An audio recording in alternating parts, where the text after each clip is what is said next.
Hello, Archie Manning here. When you grow up in a town like Drew, you understand, once a Mississippian, always a Mississippian. I love this place and care about what happens here.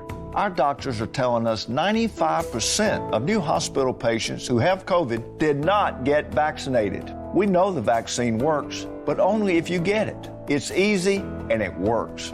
Please get vaccinated, my friends, and stay healthy. Sponsored by Delta Health Alliance. Go to getyourshotms.org. All right. Greg O'Brien, good to see you. Remember, the Super Chat is a great way to kick off the show and help support what we do on a nightly basis. So thank you so much to those donating, like Triple Ack right here. Good to have you here. Everyone, get your horns up. We're about to rock out to Bumblefoot. Let's start.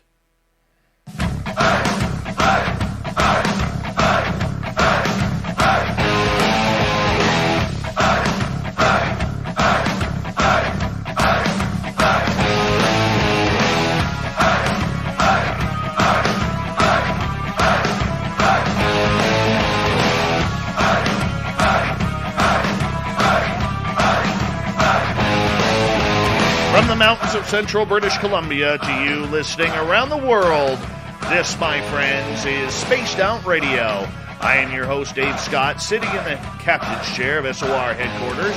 We welcome you to tonight's show on our terrestrial affiliates around North America, digitally on TalkStream Live, Revolution Radio, and KTNL. All of our archives are free. Go to youtube.com/Spaced Out Radio. Do me the favor, hit that subscribe button. You can follow us on Twitter at Spaced Out Radio and on Instagram, Spaced Out Radio Show. Our website is spacedoutradio.com. We have a plethora of features for you.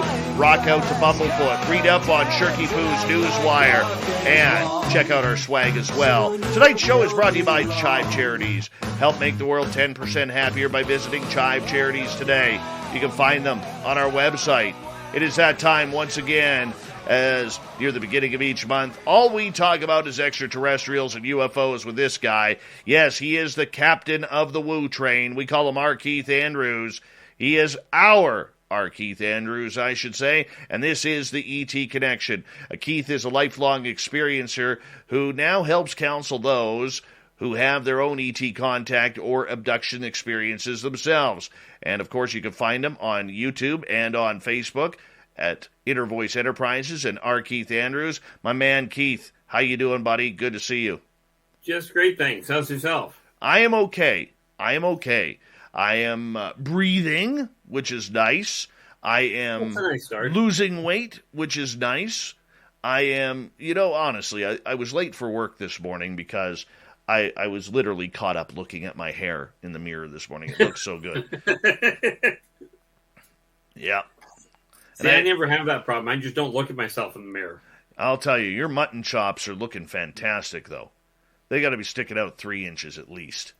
Something like that. There's the jawline there. That is beautiful. And they come down, so yeah, they're close to it, I suspect. Right on. I love it. Love it. Keith, you're somebody who we're always having different people hearing you for the first time on terrestrial and digital. And you know what? You're a little bit of an anomaly because there's not a lot of people like you out there who have had lifelong experiences and have been shown by a number of extraterrestrial species what is actually going on in this strange universe of ours and the universes beyond ours. So let's get people knowing you about your story, a quick summary about who you are.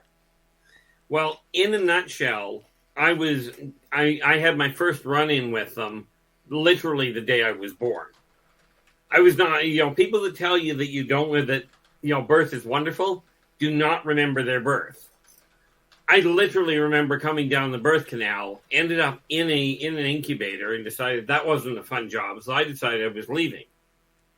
That day was when I first ran into the council at 12, and my first run-ins with off-worlders, and was promptly told that I had to come back. Right, so I've been dealing with the off-worlders. Like, I split aliens into two groups. Off-worlders, meaning they grew up off the planet, and then your ancient races, which are the ones that actually evolve on Earth. So I've been dealing with them, amongst other things. since day one. My first real close contact with them, well, my first positive close contact was at 5 years old in a military base dealing with the MyLab laboratories. It was literally the reptilians, the Srazosians, which are your 7.5 to 8.5 foot reptilians, that were directly responsible for my surviving that little ordeal. So, I find it interesting when people come out with this idea that, reptilians are the problem. The reality is I know of at least a dozen races that are essentially reptilian. They look reptilian by Terran standards, and they do not all get along. So I started off with abductions at the hands of the Talon, which are an ant-like race that happen to also be web spinners. Them I still have trouble with. And then from there, it went from abductions to contacts, and now I end up consulting with them sometimes more often than I do with humans. For you, you've had a tough life.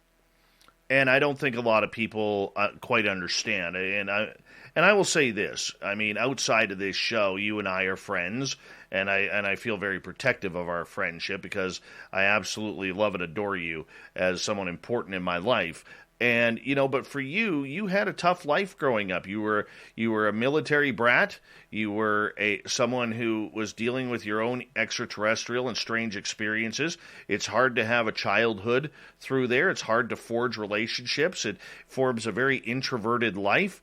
And yet here you are publicly talking about all of these weird and strange experiences that you have that, for lack of a better term, there's some people out there who bully you because they do not understand what you've gone through and the experiences you've had. What's it like continually battling the idea that you're making up all of these stories? Well, it gets really complicated, especially when you look at the rest of what goes on around me. But you get to a certain point where you're like, okay, look, I'm not here to prove what I'm going through. Because as it was put to me one day, for the people that believe it, no proof is required. For the people that don't, almost no proof is possible. So you reach a point where you're just looking at it going, I'm not here to prove to anybody. I'm here to help people get an understanding of what they're going through. Now, of course, the fact that I've been through a lot of it gives me that hands-on approach where I can say, been there, done that, know what you're going through firsthand, which makes it easier for some people. But am I able to prove it? No. You and I had that little complication where somebody caught me on a really bad day one day a few months back and asked why he should believe what I was saying. My response was admittedly, socially, or at least professionally, a little, shall we say, off-kilter. It was different from you. It was actually nice to see. It really was. Little Keith there, I thought he was going to cross-check someone in the teeth there. But that's okay. That's okay. But for you, though, how do you... And I already know the answer to this. But I'm asking on behalf of the audience, how do you deflect the negativity that comes your way with people who are refusing to kind of take your word for what you're up to? I've reached a point in my life where it's actually relatively easy. Somebody will go, oh, you're just making it up. And I'll look at them and go, okay. Because the reality of it is, I've been dealing with abductions and off-worlders and ancient races since I was born. I started playing Dungeons and Dragons, right, when I was 13. And of course, the metaphysical field came into play as far as consulting people on their life, where it was going when I was 10. And now I'm a published author in 5 different genres. So there's no question that my imagination is huge.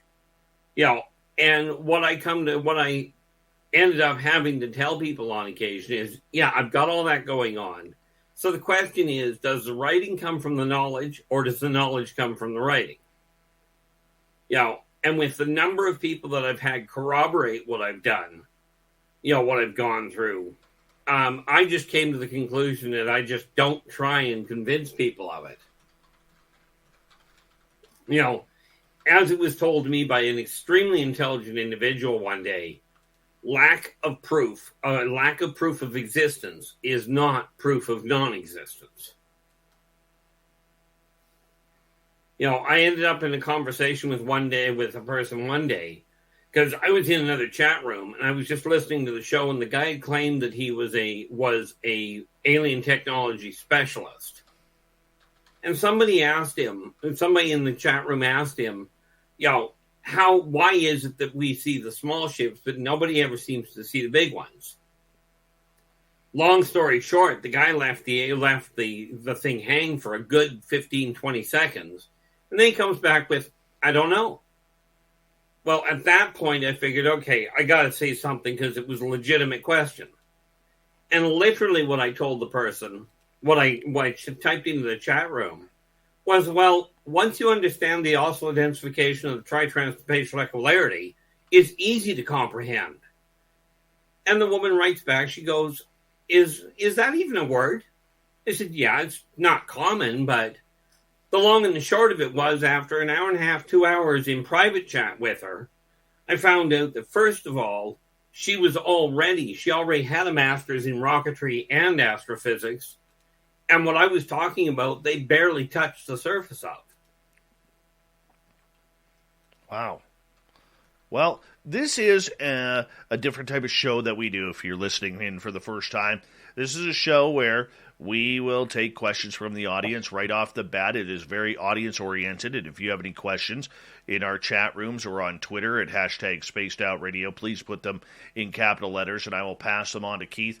Over at our Spreaker chat, Keith, Paladin 2012 has a question. He says, "Hey, R. Keith, my wife has been woken up in the middle of the night only to look down at the foot of the bed and find a 7-foot-tall being with a long kind of head and either skin or clothing they wore, the plural, there are multiple beings, they wore look like galaxies in space. She did not feel any negative intentions, any idea who they are and what they want. If anyone would know, it would be you."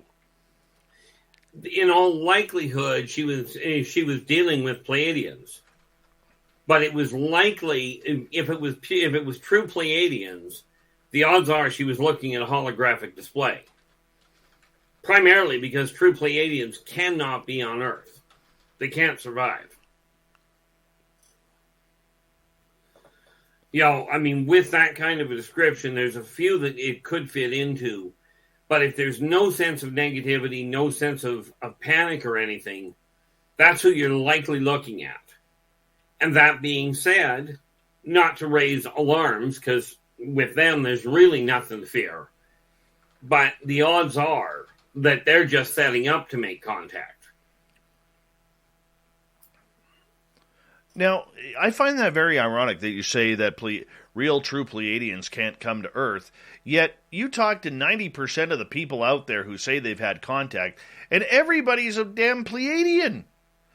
We never get any Lyrans or Zeta Reticulans or Dracos or anybody. Everybody wants to be a Pleiadian and hop on the bandwagon. Well, they're nice people, but true Pleiadians cannot survive in Earth's atmosphere. It'll kill them. Now, you can run into Pleiadian hybrids without too much trouble. And they are a little more outgoing than a lot of the other races. But I absolutely agree with you that so many people go, oh, I talk to the Pleiadians all the time. Well, in my experience, no. But that's just my experience. All right, let's move on to Russell. Green mantids, are they good? And their connection to the military, please? Well, that depends on your definition of good.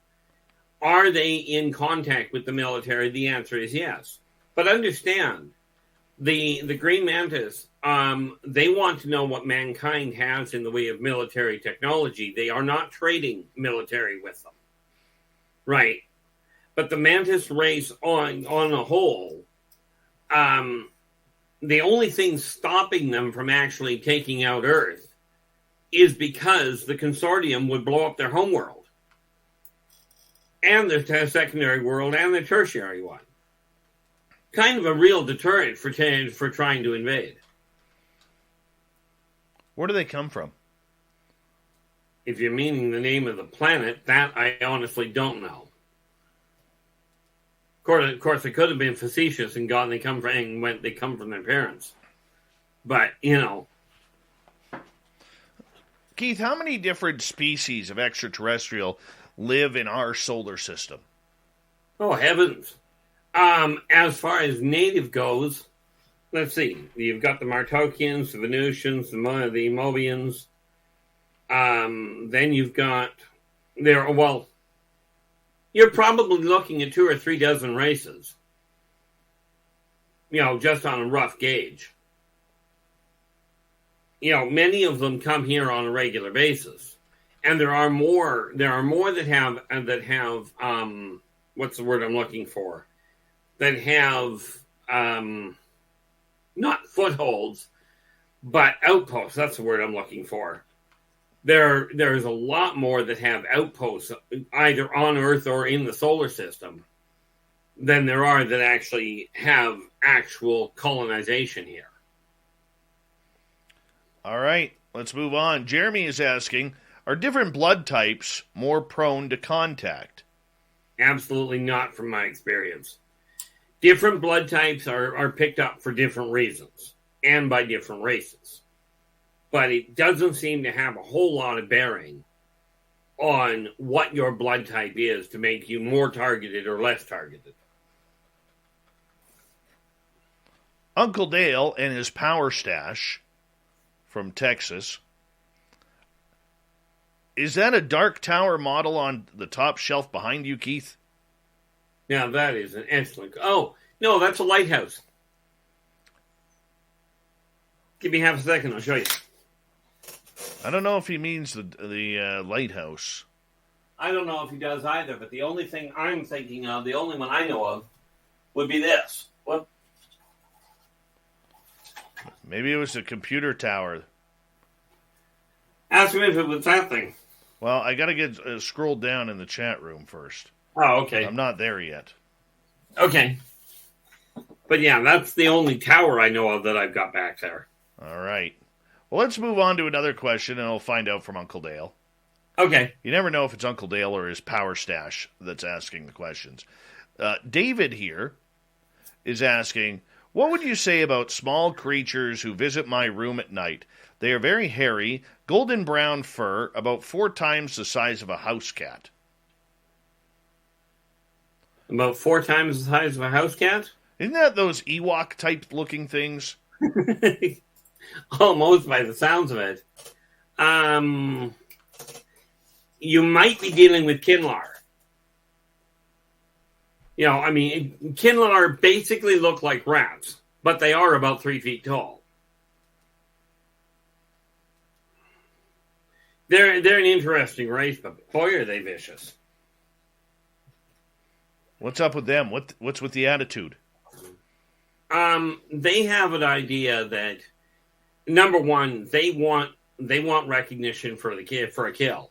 If they're hunting, they will kill their own people, so they get recognition for taking whatever they're hunting. Needless to say, this means they're not really good people to take to the battlefield with you. Makes sense. All right, let's continue on here. Logan wants to know, who or what is occupying the moon? Is that an outpost you speak of? No, that would be a trading post. Or a way station, if you will. And who and what would be more the question. But basically, if you really want to get an idea, take a look at the original at Star Wars when they show that bar on Tatooine. And you get that massive mix of different races. Same idea, just they're not all the same. They're not all those races. All right. Greg is wondering, can they, the aliens, touch my camera through the fence? well, not knowing what the fence is he's referring to, I don't know. Yes. You know, it may be a terminology problem. All right. Yes, it was the lighthouse that Uncle Dale and his power stash were wondering about. Oh, okay. All right. Purpose and Grace would like to know, do we have anything beneficial to give, to offer aliens? Absolutely. Mankind is one of those rare races that has a curiosity streak that is absolutely unstoppable. And humans are the only race that actually has, well, they are one of two races that have absolute access to what humans call zero-point energy. In other words, the ability to manipulate matter on the physical plane if they get out of their own way. Okay, but that requires being centered with yourself, and that's not being self-centered. Right? It literally boils down to believing it's possible and then focusing on that. The only other race that actually can do that are the Mobians. And frankly, they originated on Earth. You know, the problem is that mankind right now is a very volatile, very fear-based race, which is why a lot of what they're capable of doing, they don't do. All right, let's move on here. Jeremy is asking, watch something on large crystal mines in Mexico. Are ETs mining crystals? Oh, heavens no. The ones you're talking about in New Mexico, those are Vulcans. That's a nesting ground. In Mexico, not New Mexico. Oh, sorry. The big underground crystal mine or crystal caves that you see, right? 90% of those are literally, like, some of them are just crystals, but Vulcans, which are a crystalline race, come here to nest. Very much. For smarter money decisions, LendingTree can help. With the LendingTree app, you can track your finances, compare loan rates, and find ways to cut monthly bills. Download the free LendingTree app and start keeping more of your money. Terms and conditions may apply. NMLS number 1136. For smarter money decisions, LendingTree can help. With the LendingTree app, you can track your finances, compare loan rates, and find ways to cut monthly bills. Download the free LendingTree app now. Terms and conditions may apply. NMLS number 1136. Much like sea turtles go to different places to nest. And in answer to the question you're about to ask, Vulcan is a planet that is it's closer to the sun than what Mercury is. It's just inside the sun's photosphere. All right. And intriguingly enough, yes, NASA does know about it. All right. Eagle wants to know, did they put us humans on Earth to mine gold and resources on Earth for the extraterrestrials? Not in the slightest. Mankind was actually built on Earth. Quite literally, it was for a war. Okay, the issue of you don't mind. I mean, that's kind of like given that Earth itself is another race. It's a Gaboran, and mining Earth, mining Earth itself for gold and for the minerals there is kind of like grabbing humans and starting to pull the minerals out of them. It's just not very polite. Okay, one more question before we go to break here. We only got 40 seconds. Do 36 races of aliens all use generally the same craft, or are all of their craft different in looks or operation? Quite often you'll find a lot of them are similar, but no, ultimately each race that have ships do have their own designs. All right. On that note, Keith, I'm going to get you to hold on right there because we are going to go to break here at the bottom of the hour. Our Keith Andrews and the ET Connection comes in near the beginning of each month to teach us all about the alien woo that is out there. So come ride the woo train with us. It's always a good time with Keith, who is based out of Kelowna, British Columbia. Lifelong experiencer. We'll take more audience questions and let you direct the show the way we always do with Keith more Spaced Out Radio when we continue right after this.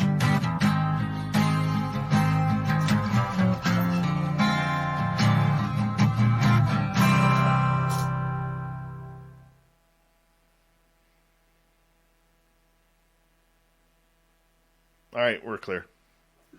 Okie doke. Put this back where it came from. Yeah. What else we got here? That'll be our next question from the gorgeous Thin Lizzie Borden. I thought she was dead. No, Thin Lizzie. Oh, sorry. Who else has showed up here? I think we're good right now. We is good right now, man. Oh, check something here. Better have it. D. Perfect. Got a couple of packages I got to send out tomorrow. No, tomorrow or early in the week. Trying to beat Christmas shipping. Oh, yeah. That's good stuff. Oh, by the way, just for your edification. Well, actually, I think we're still live on YouTube, aren't we? Yeah. Yeah. Well, just for your edification, well, everybody on YouTube anyway, the Races of the Worlds, I've actually got the artwork being done for it now. Oh, for nice. For the races themselves. It's going to take a little bit of time, but at least I've got somebody doing them. Now, I should have. I did send you a copy of that, did I not? You were going to. I haven't got it yet. Okay. Well, that's why. Whether it got lost or what have you doesn't matter. That's one of the two packages. One of the three packages I have to send out. Well, I appreciate that, bud. Oh, not a problem. The other thing, just to let you know, right now, it doesn't have the pictures in it. When I get all the pictures done and get it reprinted, yeah, I've got a list of the people I've sent them to, that have bought them. And the ones that have already bought them, I will just be shipping the new copy out when the pictures are done. From my standpoint, that just fits. Very cool. All right, we got about a couple minutes. Yep. Lyra, how are you? Jose, nice to see you.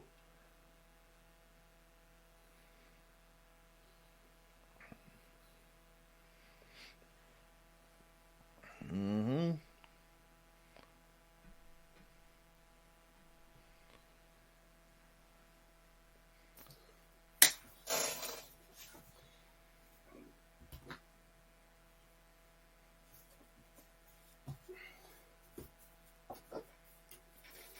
Thomas, I gotta have something. Can't kill everything at once, man.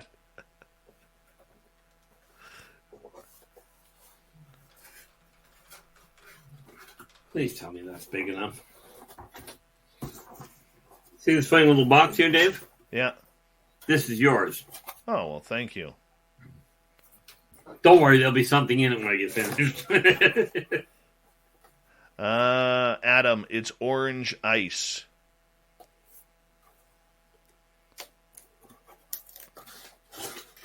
Who is Alice? Thank you so much. Says, first time watching your show, and I am enjoying this every minute. Wonderful. We're glad that you're here.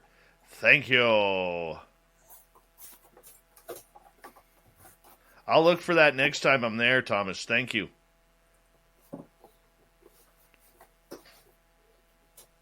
About 90 seconds, Keith. Yep, not a problem. I'm not exactly going far. I know. I just figured I was here. I might just well get this done while I was thinking of it.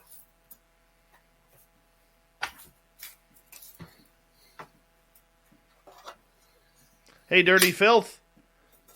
Where's your ghouls and boils? And your foyer?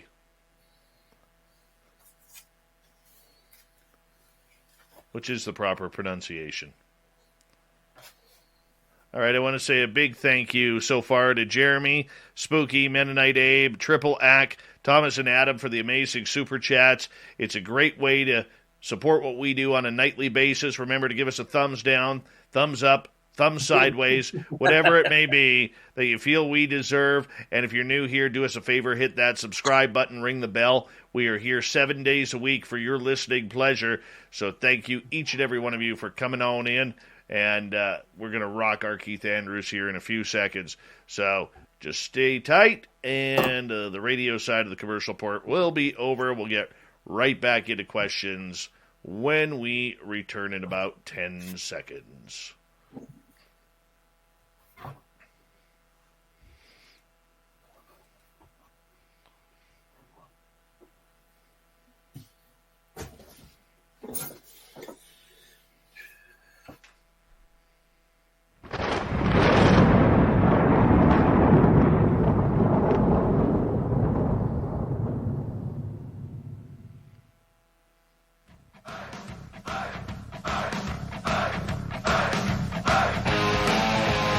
Second half hour of Spaced Out Radio is underway. My name is Dave Scott. Thank you so much for taking the time to join us. I want to remind you that if you miss portions of this show or others, check out our free archives by going to youtube.com/Spaced Out Radio. Do me the favor, hit that subscribe button. Our website is spacedoutradio.com, where we have a plethora of features for you, including Rockin' Out to Bumblefoot, reading up on Shirky Poo's News Wire. Check out our swag as well. Follow us on Twitter at Spaced Out Radio, Instagram, Spaced Out Radio Show, and now on TikTok at Spaced Out Radio. Our Keith Andrews is here as he comes in near the beginning of each month as we hop on the Woo train for a little action that we call the ET Connection. Keith breaks down everything extraterrestrial for us and answers your questions about your own contact, your own sightings, or maybe even your own abductions. Keith, welcome back. Well, thank you for having me, and welcome to all the newcomers. All right. And everybody that's already here. We have a question from Thin Lizzy for you. Foreign objects found in people's bodies, do certain races of aliens do this more than others? Well, technically the answer would be yes. The Greys are notorious for it, because they're the ones that deal with the hybridization program. But there's a lot of races doing their own research that will use their own tracking methods to find out where people are going. I mean, this is a gold mine for xenosocioeconomic, evolution studies. Wonderful. Wonderful. All right, let's move on to another question. First-time listener, who is Alice? How do you astral project? In a nutshell, you do get into a comfortable position.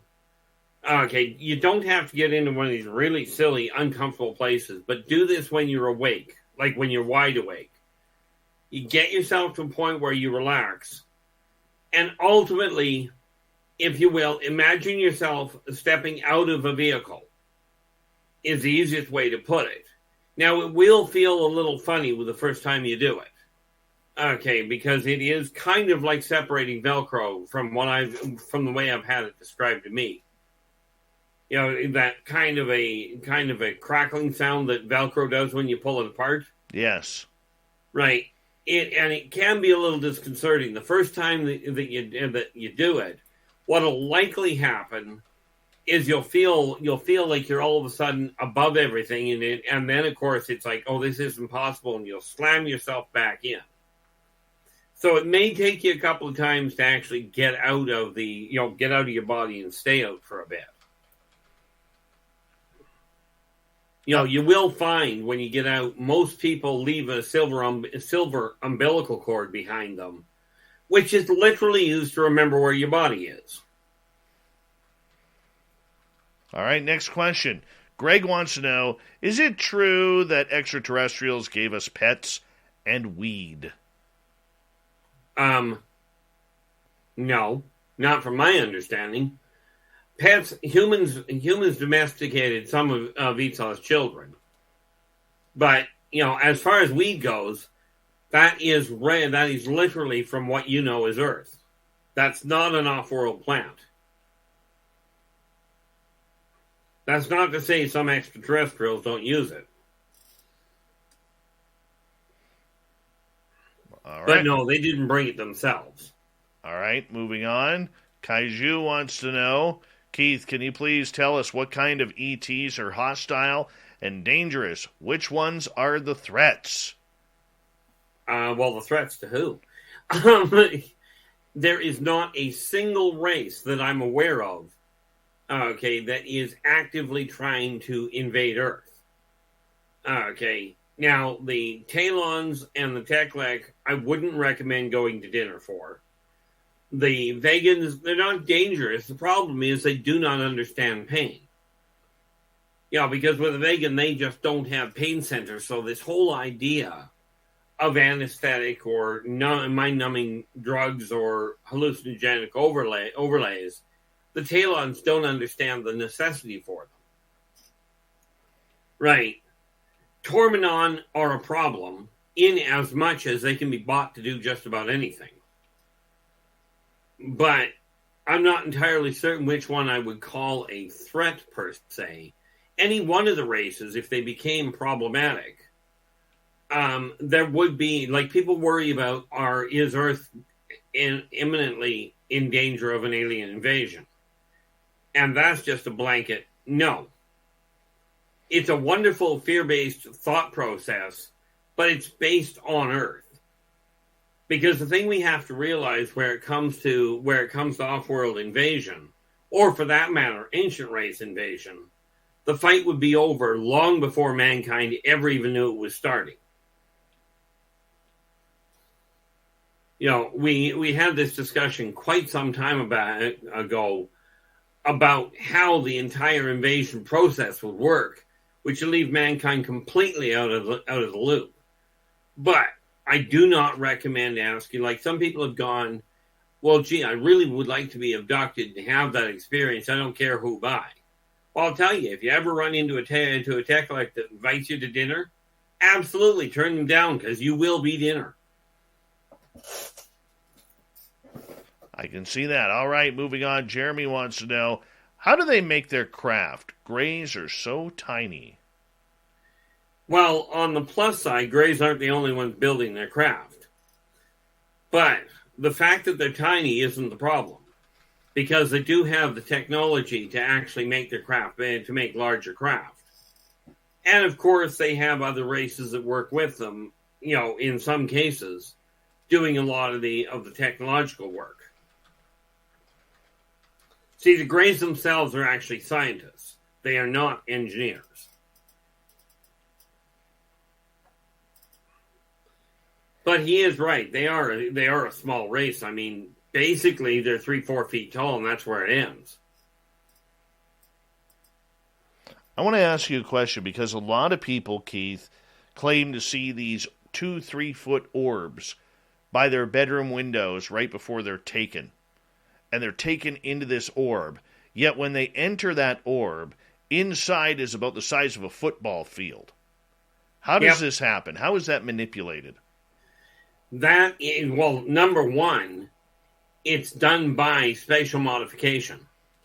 You're literally talking about, when we talk about pocket dimensions, we are talking about a ship that is designed to handle more room than what is by Terran standards possible. And literally all they're doing is expanding the molecular separation in the ship, making it larger. It's not a different dimension. It's still third dimensional. But they're able to, because of the way technology works, it's kind of, well, let's see, if they're dealing with 3-4 foot orbs, they are likely, I know the rate, give me half a second, this is why I write it all down. We're talking the geckoids, which are a little reptilian race. I just need to figure out what the actual name is again, which is why I write this stuff down. And that doesn't, there we are. There we are, the Zotar. They're just little guys. Geckos themselves, the Zotar, are only, quite frankly, they themselves are only, 6 to 8 inches tall. But their ships, because they actually deal with a few other ancient races, they quite literally are able to do what humans would call actual magic. The other races that build these ships for them literally use what humans would classify as true magic to create a space inside that orb that will hold a lot more room, that will hold a lot more stuff than what the physical dimensions would look like. Right. It's not really that difficult of a stunt. The Alpha do it all the time. But the Alpha aren't an off-world race.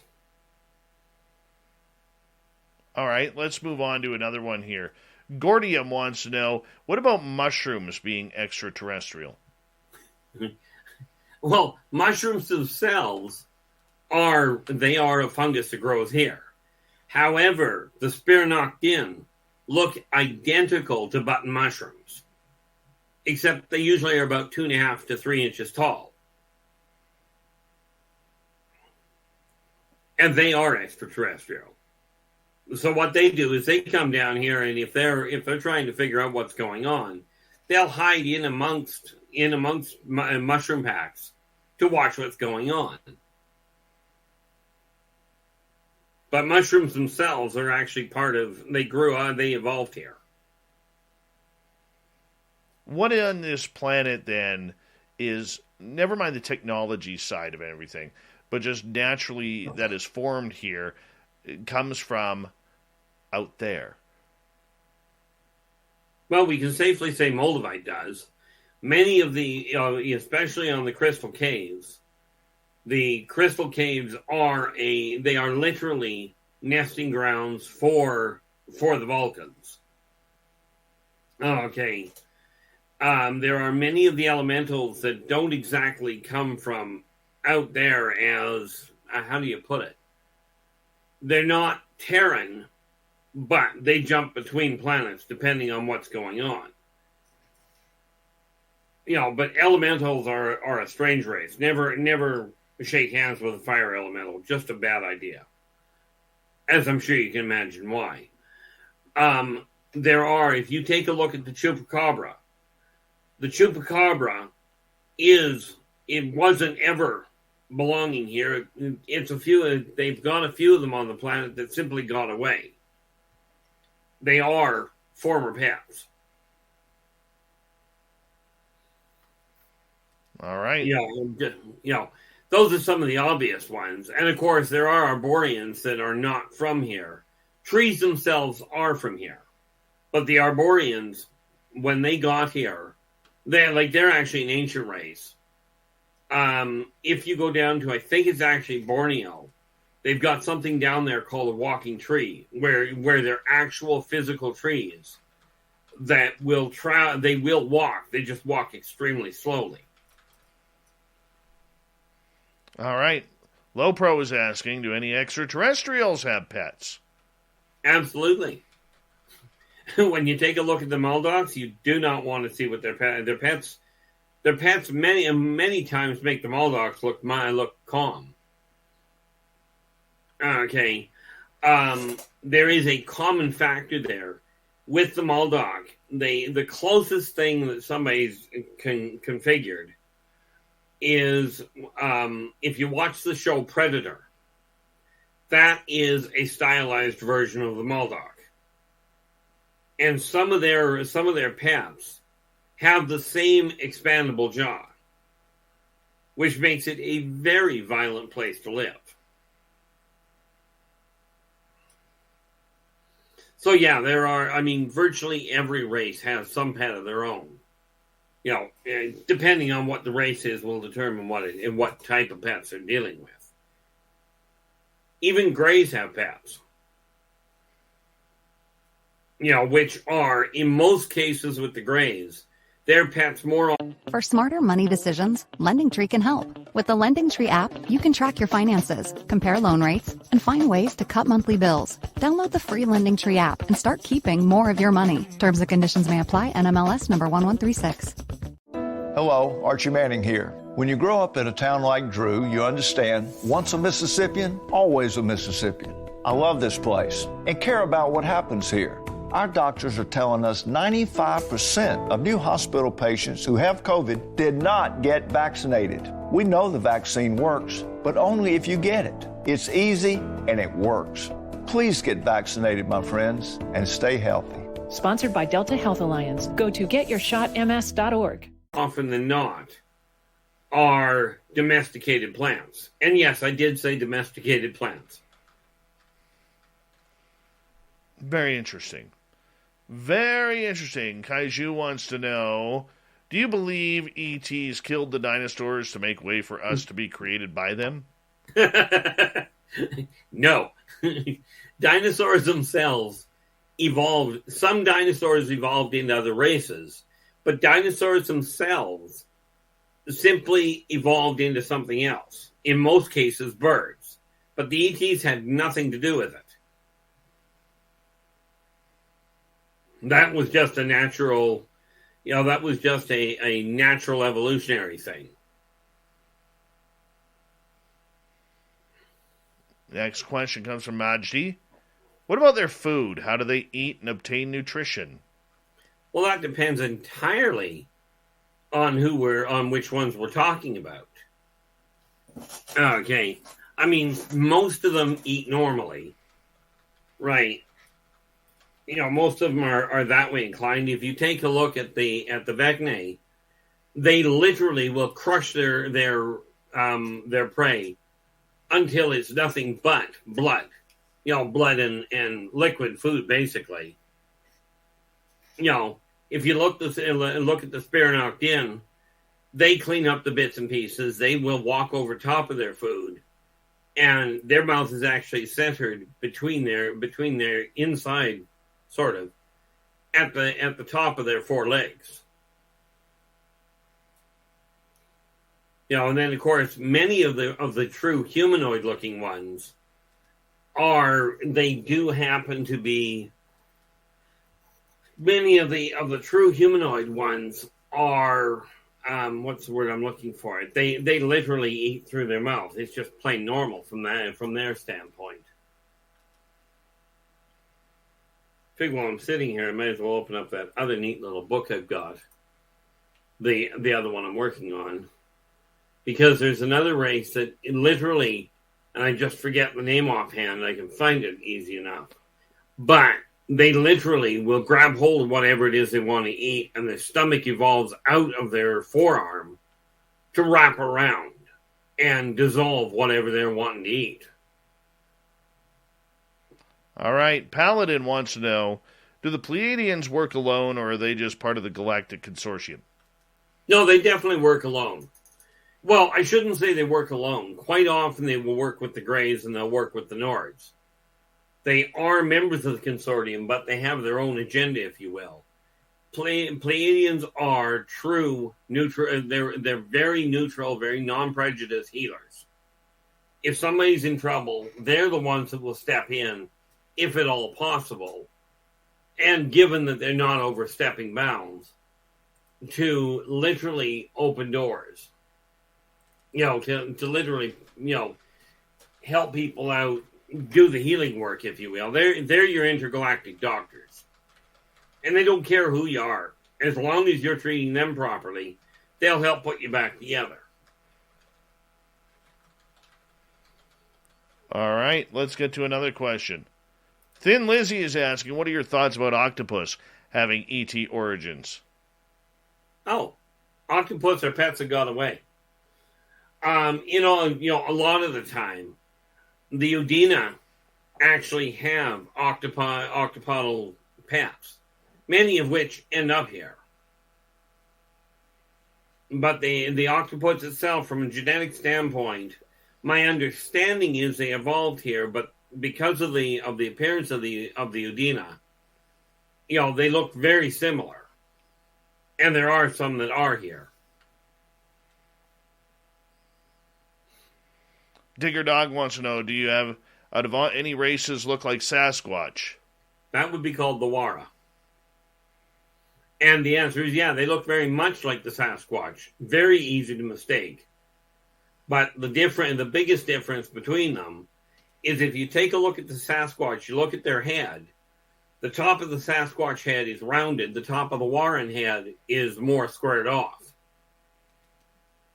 but they look very similar, have a very similar gait. The biggest difference really is their temperament. Philip wants to know, are bodies of water used by craft for any reason? Absolutely. Bodies of water are used to conceal craft when you're entering underground complexes, because humans haven't figured out how to operate it that way yet. Many of the ships will run off of a what humans would call hydroelectric, just far more efficient. They literally will collect up water and utilize it as a power source. But they are not here to wipe out Earth's oceans. That would be akin to somebody blowing up a gas station that they're trying to use for getting gas. Interesting. All right. Zochito wants to know, are the trumpet-like sounds that come from the sky ET related? I've heard it twice. Actually, they're not ET related so much as ancient race related. Those trumpet-like sounds that you're hearing, more often than not, are coming from the dwarvish race underground. Although sometimes you may hear the Angelus, which do actually communicate with your sonic boosters, with your trumpets and what have you. So now the Angelus they are what you would call ET. They're off-worlders. Okay. The dwarvish race evolved here. Well, in all fairness, they were created here.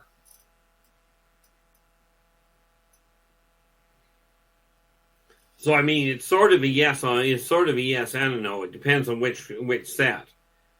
If you're talking about something that sounds like communication, odds are you're dealing with an Angelus, which would be a yes. But if all you're hearing is what sounds more like an echoing rumble, odds are that's coming from the dwarvish race moving things into position. All right, I'm just looking for more questions here from our audience. And let's see what we got here for you. Sea monsters. Any Lake Superior connection? Is Ogopogo an extraterrestrial? You live by Ogopogo. Yeah, and I've actually seen Ogopogo. And no, Ogopogo is a terrestrial dinosaur. Now, can I prove it? No. Somebody else gets to do the proving. But what I saw looks very much like it's a long-necked plesiosaur. Which, yes, I know, was supposed to be extinct about 120 million years ago, but hey, who's counting? What do you think a lot of these lake monsters, sea monsters are? A lot of them are, frankly, dinosaurs that people haven't been aware of, haven't realized how they were doing it. And we got to understand that lakes are a lot deeper in most cases than people realize. The other thing you got to remember, especially with the deep water ones, many deep water creatures, because of the way they're built, because of the way they evolved, are almost invisible to the human eye. All right, moving on. Kaiju wants to know, as we've got about a minute to go here, what cryptids being seen and reported are actually from outer space? Well, I'm still trying to figure out the skinwalker. From what I understand, I haven't looked into the skinwalkers themselves, but from what I understand, they probably are. Same as Dogman in all likelihood is. The Wara, which are the Sasquatch lookalikes, are certainly from outer space. And there's more of them around here than you care to count. When we take a look at, the Chupacabra is, of course, in all fairness, it didn't come here of its own volition. All right. Can we sneak in another? Let's try. 5900. Has Keith been approached by the government for information? Yeah, the CIA. And they showed up on my doorstep looking for me by name, which is really cute when you think I'm up in Canada. Let's tell that story when we get back. Okay. Because that one actually sent me on a little bit of a path. And we can go over that when we come back here on the show, because I think that's an interesting story we should kind of break into a little bit on what happened to you and what has happened to others, because it really does make no sense on what we are doing in Canada, getting American-based alphabet agencies and American-based experiences. Our Keith Andrews and the ET Connection. We got the Woo train rolling. We're almost at full steam ahead. The ET Connection happens near the beginning of each month. So sit back, relax, enjoy the Woo, because that's what entertains us here nightly on Spaced Out Radio. Hour 2 next.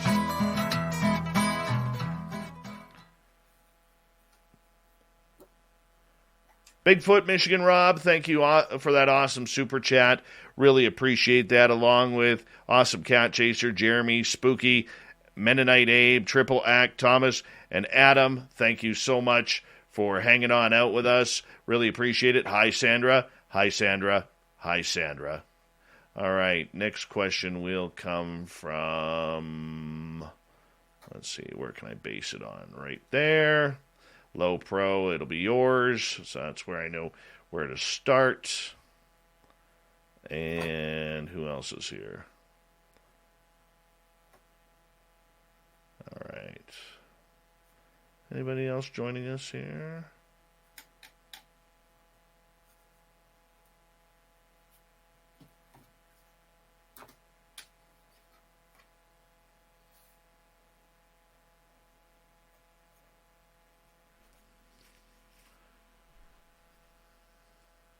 Hey, Skip to Malou, what's happening?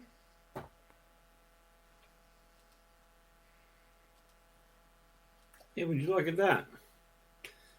Busy night tonight. Yeah, it's a good night. Absolutely. Oh, I was referring to my work. Oh. Absolutely not one phone call tonight.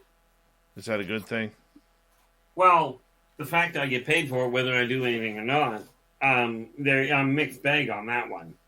Makes for a very long night.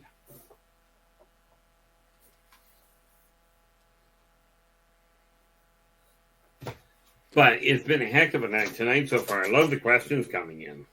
Oh, yeah. But I need to grab one little detail, so I'll be right back.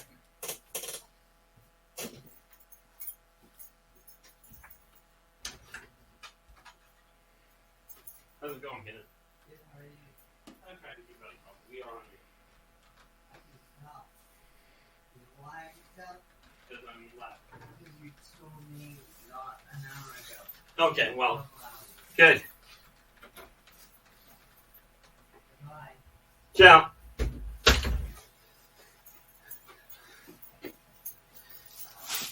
And we are back. Scary Gary, what's happening? Welcome to our chat room. Hey, B. Hoff, what's happening? Eva, how are you?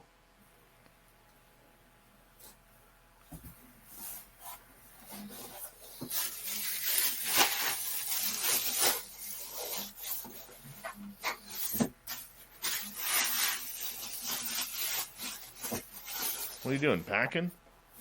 Quite literally, yes. The box is a little bigger than what the books are. And therefore, you put plastic bags in to stop them from sliding around too much. This way, tomorrow, I just go down to the whatchamacallit, go down to the post office and send this thing off to you. Okay. Is it open tomorrow? Around here it is. I think. I'll find out. Well, up here, everything's shut down. Yeah, but we're a little bigger than you, I think. True. True.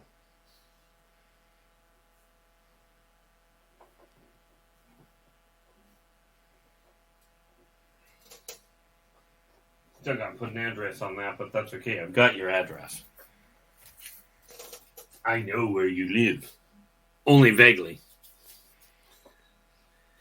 Yeah, we got to get you up here. Yeah, well, that ain't going to happen in the middle of winter. No, next spring or something. Yeah. Next spring. Yeah, needless to say, I've become rather, to say the least, a little more reclusive than normal. We got just over 2 minutes, buddy. Yeah. No, I was actually offered a shot to go to New York and talk about my books. I told him it wasn't going to happen. Why not? I love it. Why not? Yeah. Because they closed the borders, and the only way to get across the border, I'm not about to do. Oh, yeah. I hear you there. You know, for me, it's actually been a real benefit. But they did figure out a way to get the information down there. I'm just going to end up working with Liaison in time. Can't they do it virtually? That'll be part of the trick, because I just told them flat out I will not be, if they ever drop the boundary and the border issue, then it's possible, but without it, I won't be going. Yeah, but that's just personal opinion on my part. And they were quite happy with that. It's like, okay, well, we'll work around it. Oh, by the way, that race I was referring to that actually pops their stomach out of their forearm, that is the Fuente Random. We've already got, those are in the second volume. And I've already got some of the artwork done for the second volume, but I've decided to focus primarily on getting the first one redone. Right, so I've got all the different races dealt with. Very cool. Very cool. We got about 35 seconds, buddy. Yep, not a problem.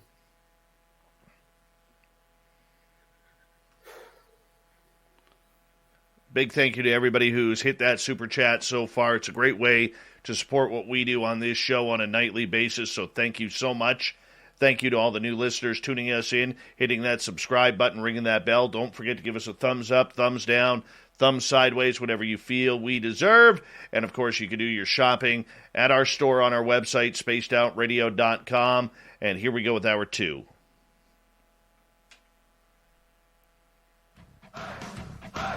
You're listening to Spaced Out Radio with Dave Scott. Follow Dave on Twitter at Spaced Out Radio and on Facebook, Spaced Out Radio Show. Hour 2 of Spaced Out Radio is now underway. My name is Dave Scott. Thank you so much for joining us. We really do appreciate earning your listening ears wherever you are on this beautiful planet we call Earth. We want to say hello to everyone listening in on our terrestrial affiliates around North America and digitally on TalkStream Live, Revolution Radio, and KPNL. All of our archives are free. Go to youtube.com/Spaced Out Radio. Do me the favor, hit that subscribe button. The Desert Clam has set the password for tonight in the SOR Space Travelers Club. Bambosh. Bambosh is your password. Use it wisely, Space Travelers, as the Clam sets the password each and every night right here on Spaced Out Radio. Our website is spacedoutradio.com. We have a plethora of features for you, including rocking out to Bumblefoot, reading up on Shirky Poo's Newswire. Check out our swag as well. Follow us on Twitter at Spaced Out Radio, Instagram, Spaced Out Radio Show, and our new TikTok channel. We haven't got a video up yet, but soon, Spaced Out Radio.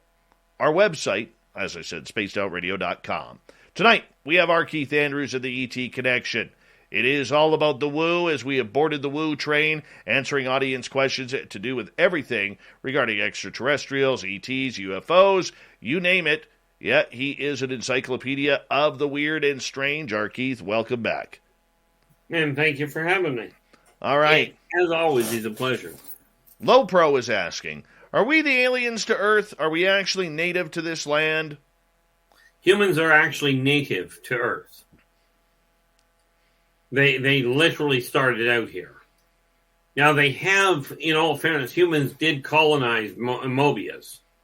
So technically, what we call Mobians are humans, which means they could quite easily walk around on Earth and you'd never know it. They just need to get a wardrobe makeover first. But no, humans are definitively, from my standpoint, they were created here. Really?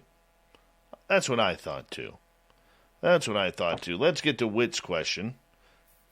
What do aliens use for money or compensation?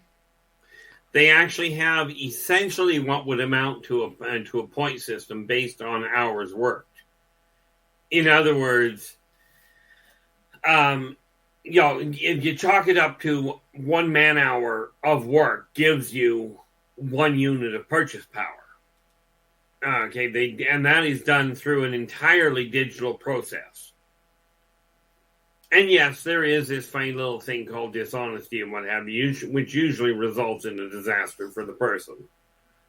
But they don't have physical money.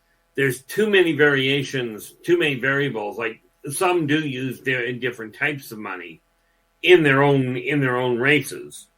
But where the consortium is concerned, where the entire conglomeration setup is, that's done on a man-hour base. And they don't bother with, if you're a rocket scientist, you get paid more than you do if you're a dishwasher. Right? If you're a dishwasher, you put a man-hour's work in on a dishwasher, that's as important as the rocket scientist that is spending time in the engine room.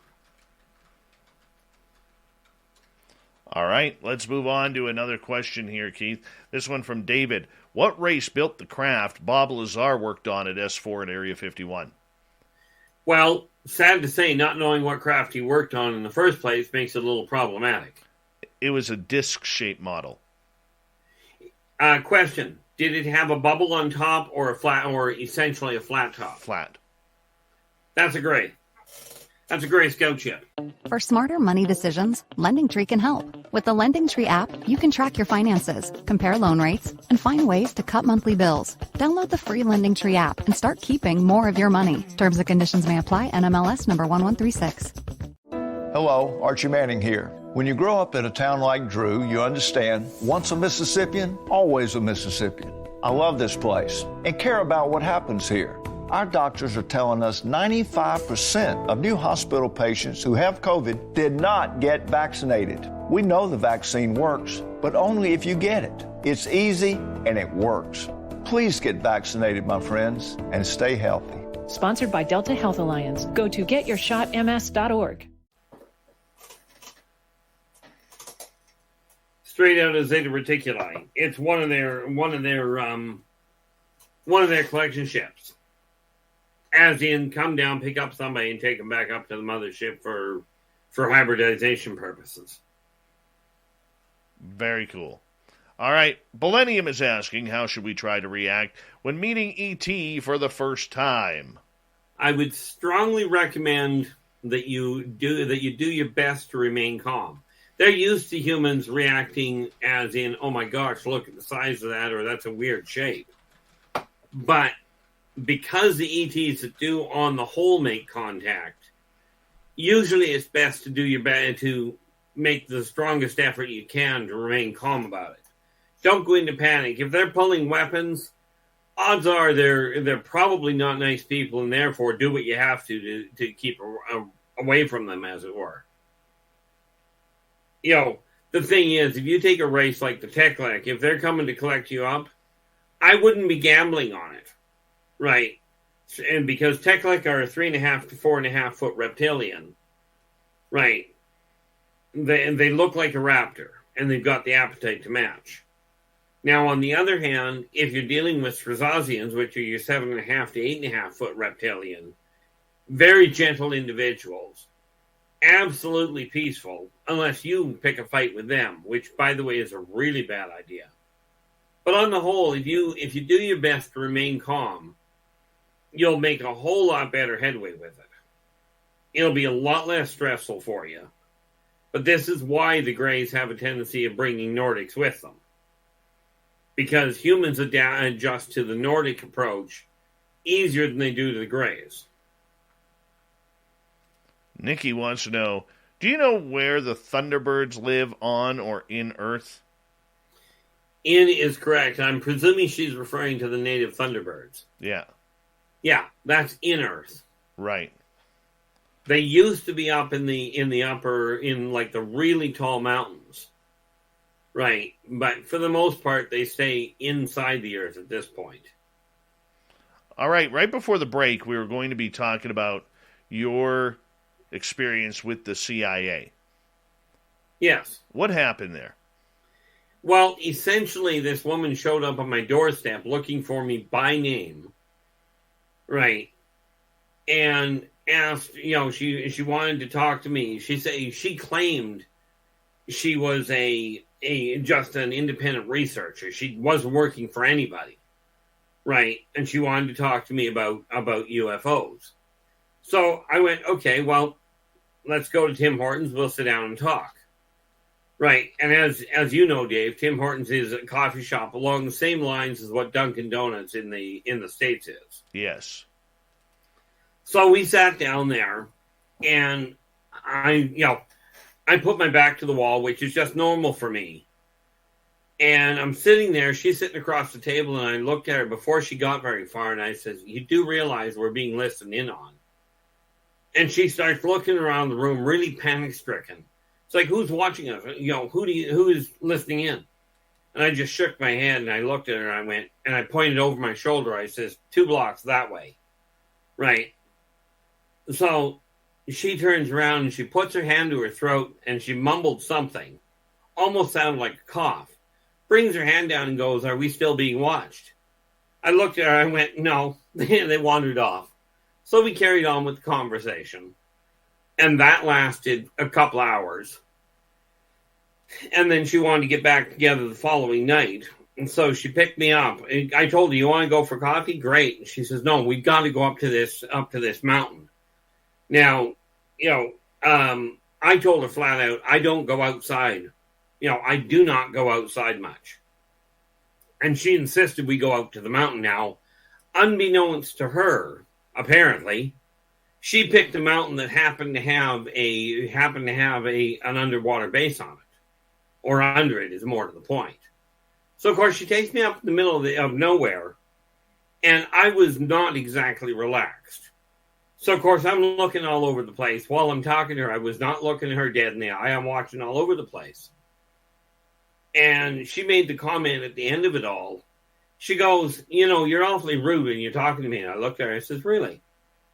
She goes, "Well, you weren't even looking at me when I was trying to talk to you." I says, "You're the one that insisted I come out in the middle of nowhere where I told you I'm not comfortable to start with." Right. And she says, "Well, you haven't told me anything that my government doesn't know." I said, "Okay, so you got one of 2 choices then."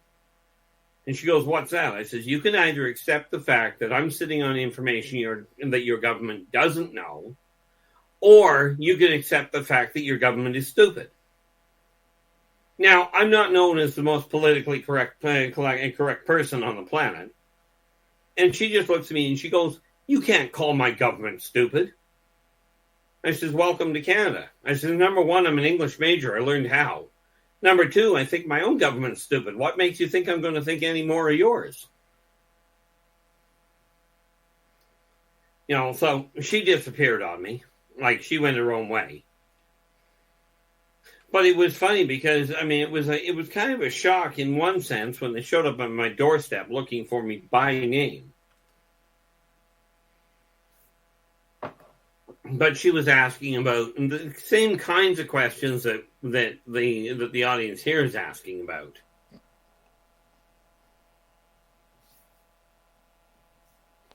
The one thing that made me intrigued about this story, Keith, is the fact that up here in Canada, where you are, where I am, we do not expect a lot of these alphabet agencies from the United States to come in and question us about this type of phenomena. Yet, we've had your encounter with the CIA. Others have stated that as well. We've had Canadian people experience my labs. We've had Canadian people experience be taken for MK Ultra. Yeah. A lot of American top secret programs, which the Canadian government, as far as we know, does not have these programs. So the more and more I put it together, the more and more I was trying to think about how are they getting the information. And that's how I came up with having a very, very interesting phone call with an RCMP officer here in Canada, in British Columbia. And that's where he told me at the end of the conversation, and I had it confirmed by one of the dispatchers here locally, that every UFO report that is reported to the RCMP immediately gets sent to headquarters in Ottawa, who immediately sends that report to NORAD in Cheyenne, Colorado. And when you fill out an RCMP report, they ask you your full name, phone number, address, date of birth, get your full information. So this is how I'm thinking a lot of the experiencers out there that aren't military connected have been tracked down for these sorts of happenings, shall we say.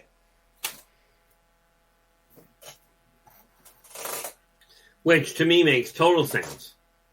However, that said, just for your edification, the Canadian military does have its own version of MyLab. As far as I'm aware, pretty much every government, that is well evolved, like any of the bigger governments, have their own version of it. I did not know that. That's why I figured I'd drop it in your lap. Do you know where that program is located? Yeah, but if I were being stupid, I'd actually tell you. Gotcha. Very interesting. All right.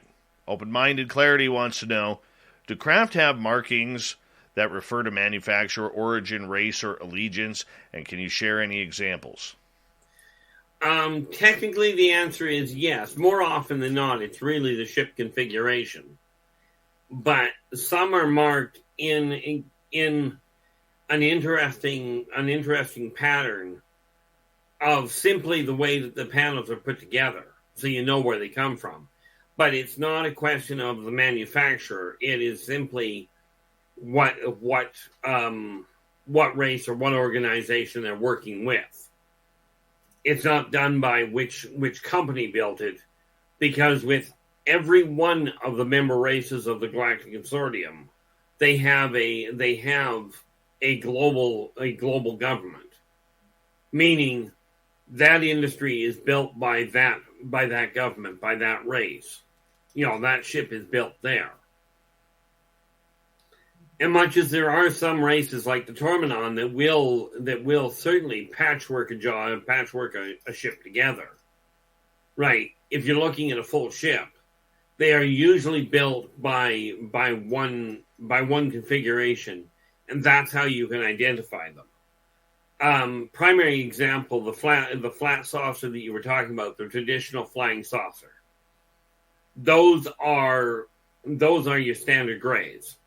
Now, the other one that I was referring to is that saucer shape with a bubble on top. Those are Martokian. They come from literally Mars. And much as Martians are green, they are not little. They're close to the 5.5, 6 foot mark a lot of the time. They're pretty much human size. Then some of you may have seen a stadium shape in what looks like a stadium ship. Okay, very big ship. Looks almost like an old Roman stadium, right? That's a Moldakian deep range scout ship. Okay, then you've got your triangular shapes, the triangle ones that we see. Those are straight out of the consortium itself. That's a few of the ships that are out there and floating about. Then there's a cute one, which is the Talons, which is it looks almost like it's got legs. They almost appear spider in configuration, unless they're dropping into the water, at which point they fold the legs over top of them and drop into the water. All right. Let's move on here. Nicola wants to know, we have discovered over 4,000 exoplanets. Are any of them hosting life that has visited us? Well, I can't tell you which ones that have been discovered. But it would stand to reason that, yeah, undoubtedly, some of the ones that they've discovered have interstellar capable races. My problem is I don't know which exoplanets have been identified.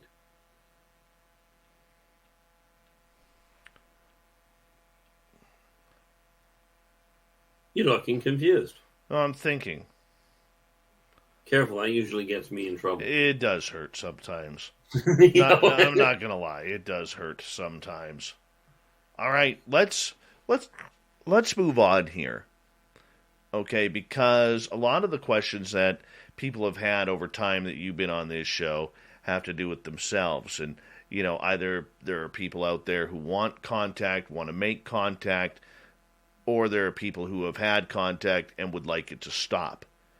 Is there any way to, let's start with making contact, and if so, how? The best way that I know of is, intriguingly enough, it literally boils down to thinking, to literally keeping in the forefront of your mind that you're looking for an amicable, a functional contact that you can cope with. This pretty much eliminates the issue of just one of the races coming in and deciding your snack food.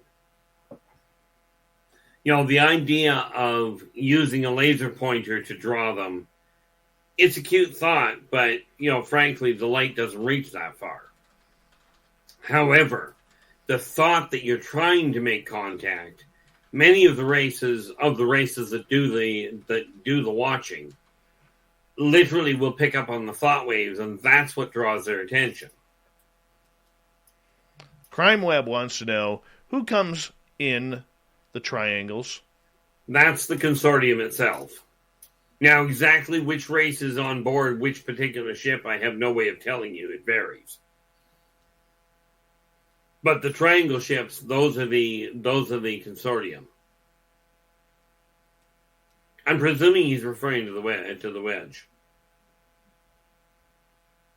What happened in Phoenix then with those boomerang types? That's what I mean. I'm presuming that's what he's referring to by triangle. I think he's talking the full triangle.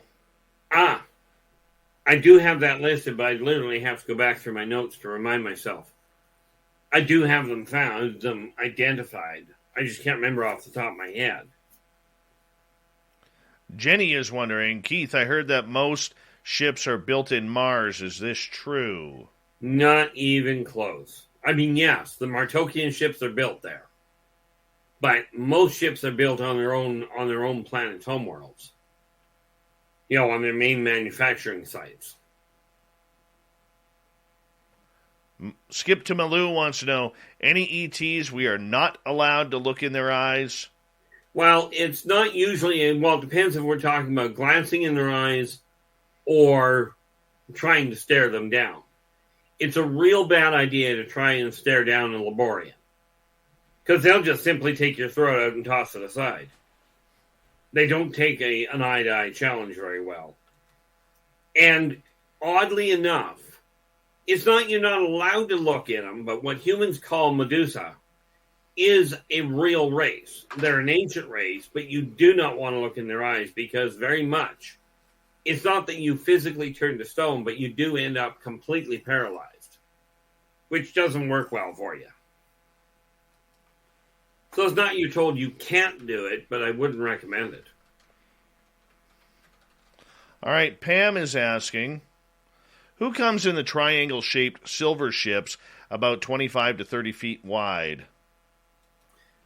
That's what we were just talking about like I said, we're talking, and I've just got to see if I can track down the answer. I've got both the books open here.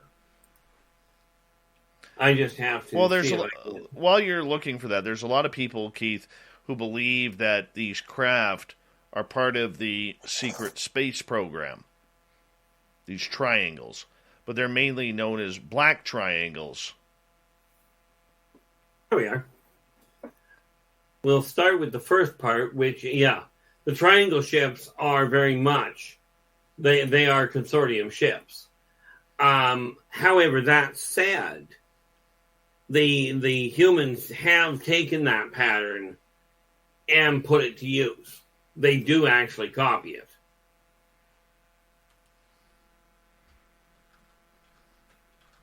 You know, the thing is that that humans use a smaller ship. If you take a look at the wedge-shaped ships, right? They are the really big ones aren't built by humans because humans don't have the technology to keep them flying. Would be the first issue you look at. Right. All right, we got 25 seconds. Low Pro, we'll get to your question when we kick off the next half hour of Spaced Out Radio, as we have our Keith Andrews here for another hour on the mighty SOR, and we're having a great time tonight enjoying the Woo at max capacity. Yes, keep yourself buckled in, because this ride is a wild one, and there are no stops for at least another hour here on Spaced Out Radio. Our Keith Andrews comes in for the ET Connection near the beginning of each month, hanging on out with us, taking us to places and answers that nobody really knows. Enjoy it. It's good fun tonight with Ronald Keith Andrews and the ET Connection on Spaced Out Radio.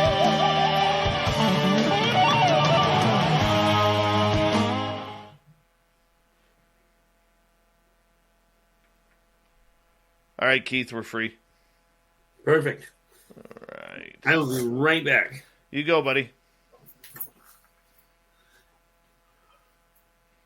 I got to get caught up in the chat room here.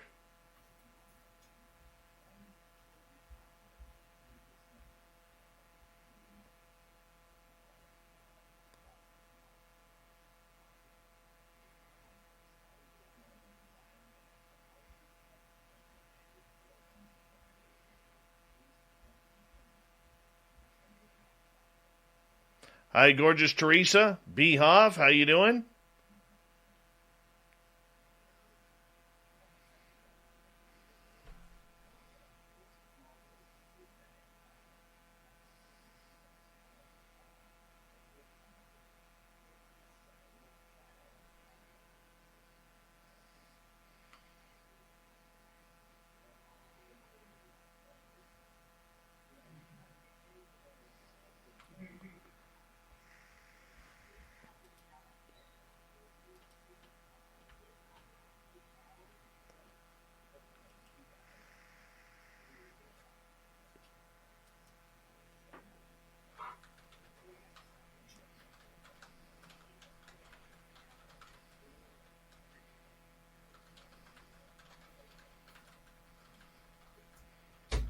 Okay, Dave, we're back. No problem.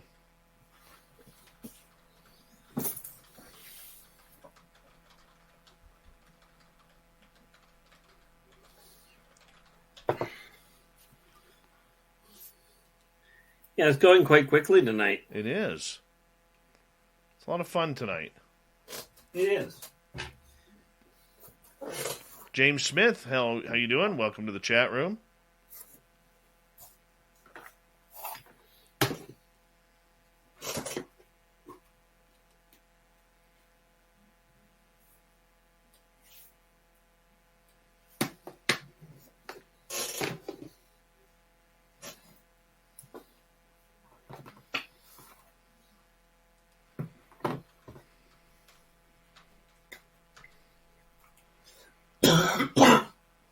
Socks are the #1 most requested item at homeless shelters. Underwear second, and shirts are third.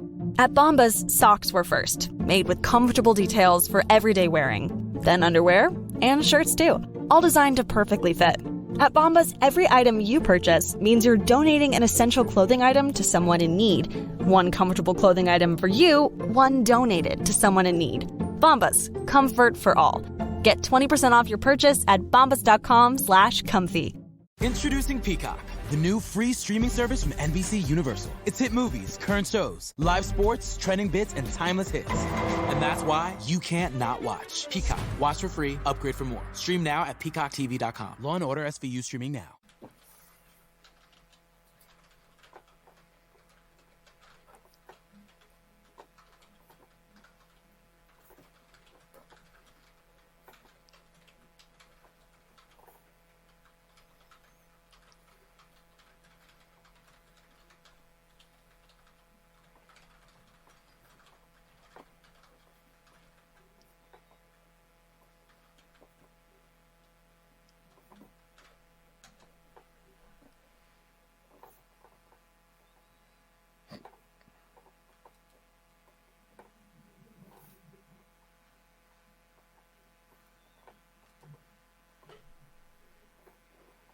Hey, BLB, so much Jake. How you doing? Good to see you.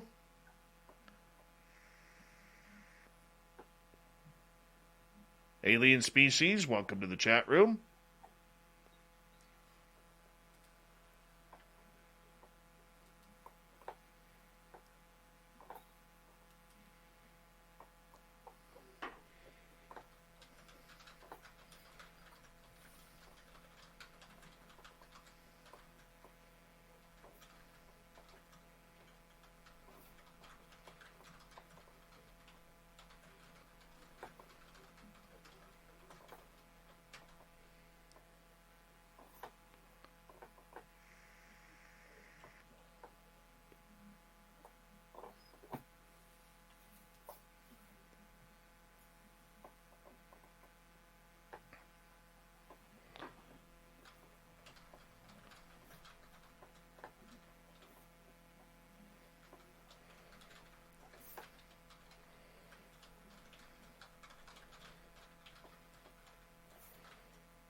All right, we got 1 minute, Keith.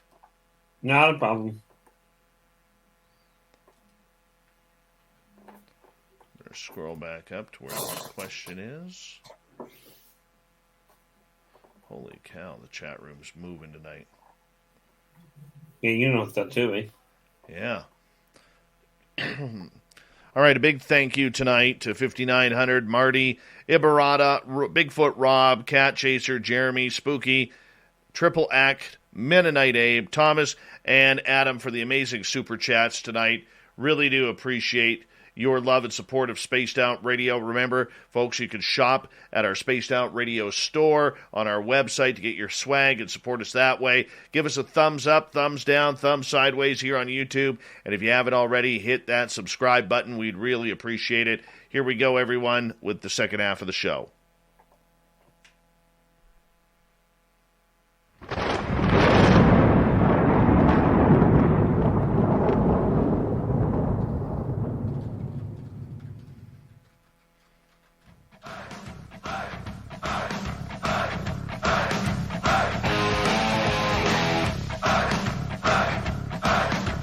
Second half of Spaced Out Radio is underway. My name is Dave Scott. Thank you so much for taking the time to join us. We really do appreciate earning your listening ears. Want to say hello and remind everybody that you can check out our free archives by going to youtube.com/Spaced Out Radio. Do me the favor, hit that subscribe button. Our website is spacedoutradio.com. We have a plethora of features for you. Rock out to Bumblefoot. Read up on Shirky Poo's Newswire. Check out our swag as well. Follow us on Twitter at Spaced Out Radio and on Instagram, Spaced Out Radio Show. We continue on tonight with our Keith Andrews and the ET Connection. Happens near the beginning of each month where Keith comes in, hops on the Woo train, and takes us on the ride that none other compares. Yep, Keith is a great guy. Lifelong experiencer, and now he counsels people to help with their experiences. Keith, welcome back. Well, thank you for having me. All right, let's move on here. As Low Pro has a question, do extraterrestrials take vaccinations? Quite seriously, not the way you think. They do have a decontamination system that they use. But as far as enter in amongst themselves, the answer is no. most of them have this idea that if they get sick and die because they're sick, then they probably shouldn't have done whatever they were doing. But where it comes to dealing with other races, they absolutely have a decontamination system. But it's more of a mist that you walk through and that settles on you. Settles on you that you end up breathing in. But it's a standard protocol for interspecies regulation. All right, let's move on here to our next question. So Cheeto wants to know, do alien races live in the pyramids? To the best of my knowledge, no, but I will tell you the hieroglyphs are more than just hieroglyphs. That is an entire communication network that is set up on a subquantum subharmonic level that are used from a communication standpoint that reach far further than what modern telephones and modern satellite work. Solar Warden wants to know, lots of talk about Antarctica, but what about any ET and or human-related ET operations in a place like Greenland? Absolutely. Some of the races actually prefer the cold, and Greenland does provide a fair chunk of it. You can find ETs of various races on virtually every continent. And yeah, I realize that Greenland is not a continent. It's just an oversized island. But it's, are there races that are up there? I have no doubt about that at all. Can I give you specifics on them at this point? No. Mondak wants to know, so every being is paid the same in units. What do they do for fun and leisure? That depends on the race. But, it ranges from sports events very similar to what mankind uses. Depending on the race, it can be a whole lot more volatile. When you watch the original Star Trek, when they had three-dimensional chess, there is another form of three-dimensional chess that they use in the professional circuits that is best quantified as fourth dimensional or phase chess, where you can move a piece into into a given location, and with a specific maneuver, you can get it to phase out of existence so you can't see it. So if you're not tracking the moves yourself, you can be caught off guard really quickly. David is saying, I woke up once, felt like I was having a heart attack. I shot out of my body across the sky and into a room where an alien in a lab coat was staring at me. What is that all about? Oh, that's called astral abduction. Guess I could have walked into that a little quiet, a little calmer, couldn't I? Break it down for us. Ultimately, what they did, if you were shot out that fast, what they likely did was grabbed quite literally you, as in your soul, without damaging you, pulled you up to get a reading on the auditory and on the photonic level of your being to track what was going on. They're doing some sort of research on the subquantum level, and you were in all likelihood a lucky recipient. Well, I don't know if I'll call that lucky, but you get the idea. All and right. yes, that happens more often than people care to think.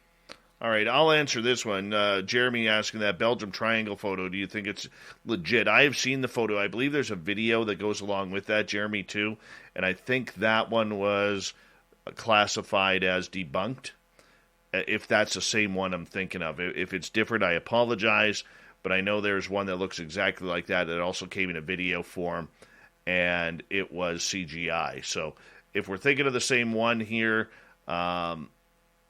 great. If not, I apologize, and I'll look into it further. All right, Game Vet is asking, and welcome to the show, Game Vet. Where does the triangle-shaped craft with a hole in the center of the bottom come from? That almost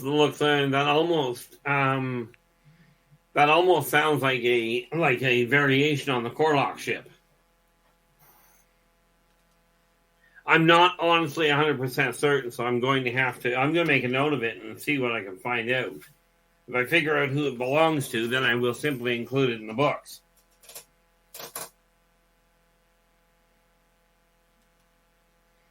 All right, let's move on. I'm sorry, you're looking. I apologize. Well, actually, when I referred to, I was going to look in, and I will deal with them and talk to them and see what I come up with. Because I'm not entirely certain if I've run across that, but then I haven't seen every ship out there either.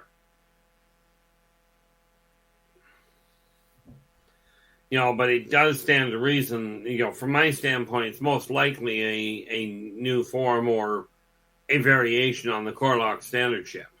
The Corlock standard ship, if you watch Space Odyssey 2001, that ship they show, that's a Corlock ship.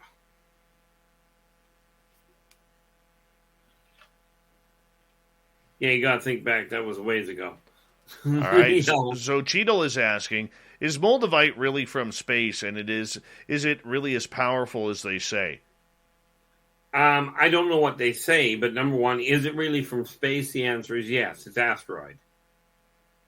Is it as powerful as they say? Not knowing how powerful they say it is, I can tell you, it is extremely useful. From my standpoint, I use it all the time to help me walk, which might give you an idea. Awesome. Michael is asking, witnessing is one thing, but Keith, is this all about belief or faith? Love the show. I appreciate the support. In all fairness, the witnessing side of it, where it comes to, is it about belief or faith? From my standpoint, I've had way too many cases where I've had physical side effects. Okay, to take it right out of just belief. Part of it absolutely will have to be faith for people that have not physically witnessed it themselves. Because unfortunately, coming up with absolute proof is a little problematic. Joe wants to know, can the Greys swim? How come nobody ever reports an alien swimming? Well, because the answer to the first part of the question is, not that I'm aware of, something to do with what's in the water on their planet does not afford the idea of swimming. It's kind of like nicking yourself and jumping into the Amazon River on Earth. It's just a bad idea. So no, the Greys on the whole do not know how to swim. Okay, and the reason nobody ever tends to report alien swimming is because usually when aliens are coming to Earth, they're not coming down for recreation. And the ones that are here that swim do so far under the surface of the water that humans don't see them. I like Braslov's question. Spaced Out Radio, do you ever have SOR dreams? I could take that to a really bad direction. We're just not going to do that. Oh, my goodness. Let's just say that the show piques my interest. Pam McSee, so the small black triangle ships are probably us. What about the silver ones again? And again, like I said, the silver triangle, I was looking at that and I just looked that up. I actually tracked it while we were there. The Zeron Dar, okay, those are the ones that have the actual triangle ships. Thought I had it listed here. They are, they've, and that's only a recent addition. But it's kind of funny because the Zeron Dar they themselves are they're almost triangular in shape themselves, which is why they've taken to using their own ships. This is something I only just, quite frankly, found out, which is why for those of you that already have the book, wait a minute here. No, that's the volume coming up. The Zeron Dar are in volume 2. Well, I only just found out about their ships. I like Jenny's question. Keith, do you have any info about the Black Pyramid found inside a mountain in Alaska? Supposed to be a charging station for UFOs. Not only is it a charging station, it's a communications relay beacon. It's used specifically for aligning wormhole jumps outside of Pluto's orbit.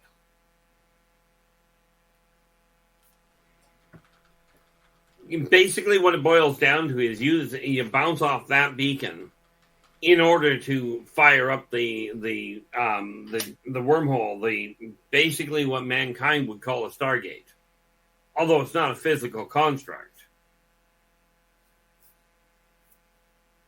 All right, let me see if I can find more questions here. I'm trying to get through a very busy chat room tonight, and I know I'm missing Which is always some. a good sign. It is a good sign. All right, new listener, Leanda Watermaiden, would like to know, why aren't they, the extraterrestrials, capable of healing themselves? Actually, they are. Do they choose not to? No, if they didn't heal themselves, there'd be a lot more dead aliens we'd find. Now, granted, there are some races that if they get wounded, they will terminate you. Many of the reptilian-style races, literally, if you get wounded to the point that you can no longer do your job, you're either put on the dinner table or tossed into the fusion reactor, depending on what killed you. But no, every race that I'm aware of, almost every race, have medics of their own for their own race. It's just a question of the xenomedical that they have trouble with. All right, Kaiju is asking, what's the purpose of crop circles, and who is doing the cattle mutilations? Well, the crop circles are the easy point. They are actually, for the most part, communication beacons. I mean, I was shown one that was very much, it was literally, this is where the jump point is. It's kind of like leaving a message behind on your way by. Right, because the crop circles most of them are actually visible from orbit. Right. As far as the cattle mutilations go, that seems to be a very, there seem to be a few races involved in that. But for the most part, it's because of a medical approach. I mean, I do know that the Brahmin have a tendency, and the Brahmin aren't off-worlders, they're from here. Sorry, that is wrong. But they are a bovine Grun. There we go. They look kind of like a Brahmin, but the Grun are what humans would call minotaurs. They're not actually as stupid as what people think. But they are known for it because they're trying to get an understanding of their history. It's kind of like humans looking at apes. All right, let's go to Mondak's question. Which race screwed or screws with the nuclear ballistic missiles? Oh, that's the consortium itself. But they only do that when mankind gets stupid enough to start lighting it up to try for a nuclear war. Not to deal with they don't do it to stop nuclear testing or nuclear research. But the consortium is here to protect Earth, not the people on Earth. All right, our Keith from the Michael Leger. How do they contact you? Most of the time, if we're talking about just contact, quite often it's telepathic, but more often than not, they physically take me topside. Okay, topside as in up into orbit. And I've had enough potassium crashes to know that that's pretty much as solid as it gets. And as I told you before, Dave, even my youngster has come to the conclusion this happens way too frequently. But at this point, he's just like, okay, it's happening. I'll see you when you get back tomorrow. That's when you know it happens way too frequently. All right, let's move on here. Aussie Ange is asking, Keith, do you know anything about the boomerang craft with the large light in the front of the nose? Well, the large light is simply a searchlight. As for the large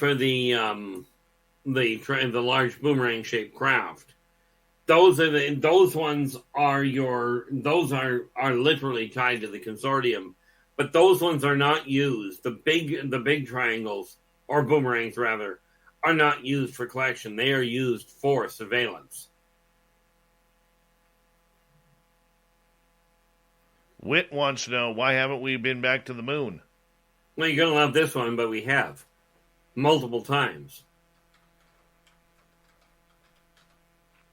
Yes, people keep saying we're not there, but, quite frankly, that's kind of like, in my eyes, that's kind of like telling me the sun doesn't rise. It's just, man, human governments don't want you knowing that they're still going.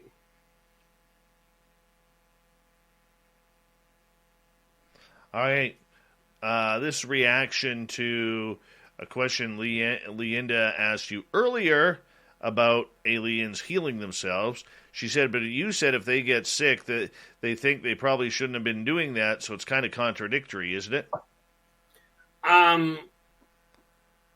No, because, see, when we're talking about doctors, when we're talking about repairing, if you catch a flu, right, or something to that effect, then, quite frankly, that's what they're referring to. If you damage yourself, if you hurt yourself, as in get a pretty severe cut or burn, they've got doctors to deal with it. But most of the illnesses, they deal with worrying about the... The General Insurance presents Shower Ballads by Shaq. And I'm gonna keep on loving you, 'cause it's the only thing I wanna do. Turns out, everyone does sound better in the shower. And it turns out, The General is a quality insurance company that's been saving people money for nearly 60 years. I just wanna keep on loving you. For a great low rate and nearly 60 years of quality coverage, make the right call and go with The General. The General Auto Insurance Services, Inc., an insurance agency, Nashville, Tennessee. Some restrictions apply. Unlike other automakers, we at Ford don't think you should need a 20-minute tutorial to open your glove box. So we made our technology easy to use by making our vehicles available with Blue Cruise hands-free driving, Sync 4, and the Ford Pass app. And the best part? They just work. Built for America. Built Ford proud. Optional features listed. They worry about illnesses interspecies, but they don't have a whole lot that they worry about, because most of the off-world races have developed an immune system for their own issues. Because of modifications in diet and what have you, they don't tend to get sick very often. So they haven't got, it's not like Earth that's got a major pharmaceutical factory going on. They just don't need them. They rely more on proper eating than they do on modification. Okay, let's move on here and get to 5900. Which alien race loves rock and roll? Well, can't call them alien, but humans do seem to have a penchant for it. Other than that, it's personal choice. I've met some Spare Knocked In that just absolutely have a riot with it. The Vecna are another race that tend to play really well. And we're talking about the upbeat rock and roll, not the heavy metal or hard rock style. Because they they react more to the vibratory rate of the music. But it's an individual thing. All right, let's continue on here. David is wondering, why do encounters seem more prevalent after hypnagogic dream states?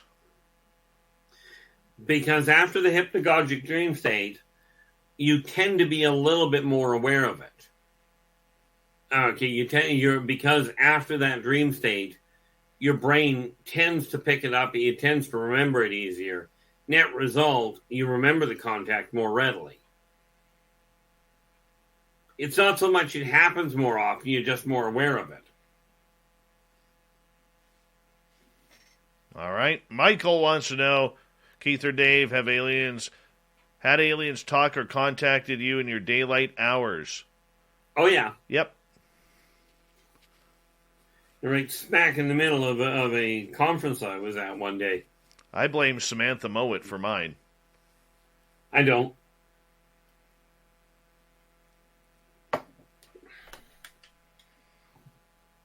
Well, I know you don't. You're just a weirdo that way. Well, that I will agree with wholeheartedly. All right. Carbine's right wants to know, do you know anything about the 1976 Canary Island UAP sighting? No, but I certainly know about the Canary Island issues. In all fairness, sadly, I am a lousy researcher. I haven't looked into any of them. Yeah, that's not really like specific. I will say to our audience, you're not really into specific incidents and specific people. You're more into the type of research that the ETs give you personally. Ultimately, yes. The xeno-socioeconomic translations. You know, triphasic communication lines and that sort of thing. Yeah. Acreong wants to know, as we got just under 2 minutes, consortium is the same called the Federation or the Council of Saturn? Some people would refer to it as, I've heard some people refer to it as Federation, yes. As far as the Council of Saturn goes, that's a whole different council. You know, that because there's many councils in the consortium to handle different odds and ends. But the Council of Saturn is literally targeting Saturn and the surrounding area. All right, let's sneak in Ian's question here. We use 24-hour clocks. What do ETs use in space? Do they measure time differently? Good question. No, they measure time essentially the same way, just with a different marker. But they use galactic rotation on the galactic plane, starting from the galactic center. All right. Quick one from Fapster here. Did the aliens take flight MH370? In my opinion, Flight 370, they didn't take. Okay, it hit a pocket wormhole. And wormholes are an absolute royal pain in the neck if you're not designed for them. Quickly. Do I know exactly where it went? No. Ange in Australia came in late. What is the consortium? 20 seconds. The Galactic Consortium is the governing body that handles all of the different races coming into the area. And they literally govern what's going on as far as off-world interaction and humans go. So they're the ones to make sure that no alien race comes in to try and take over Earth. Earth, from that standpoint, is protected because humans are the caretakers of Earth. Wonderful. Thanks, Keith. We got our Keith Andrews and the ET Connection for another 30 minutes here on Spaced Out Radio. Stay tuned. Then we got the fedora-wearing John Hudson for the UFO Report. Here we go.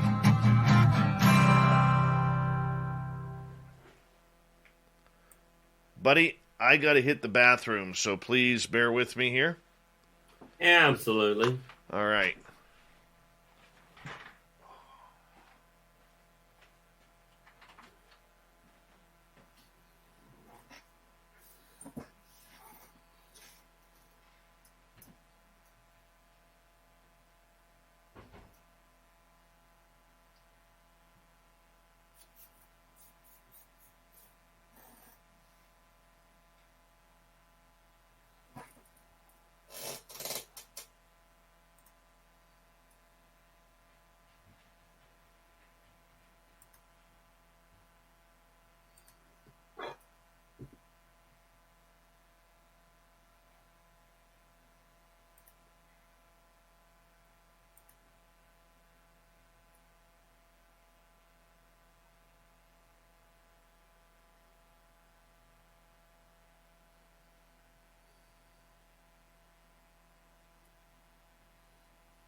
Well, it is certainly proving to be a very active night.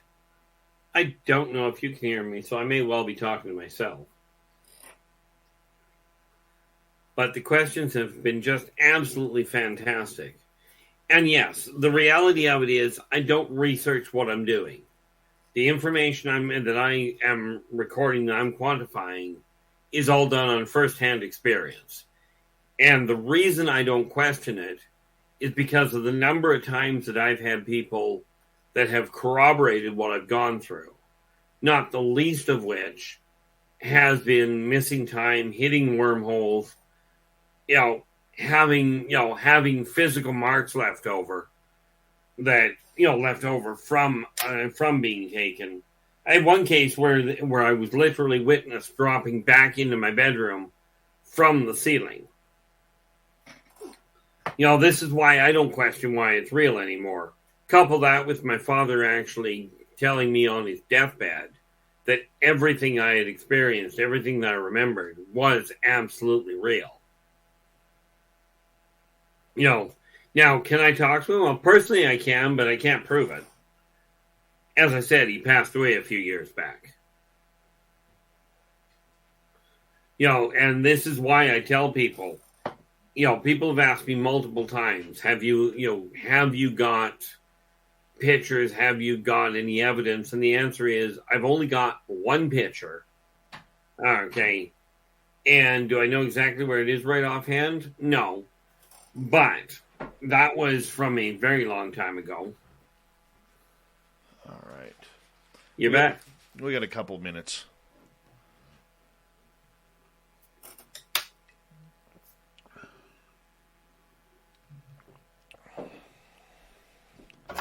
Out of my second cup of water. Yeah, I was told the amount of coffee I drink because of the weakness of it. The hospital nutritionist I went to told me, don't worry about the coffee you're drinking because basically you're drinking water. It's just got a little different flavor than chlorine. God, if I showed you the list of beverages that I'm allowed to drink on my diet, you'd stick with water too.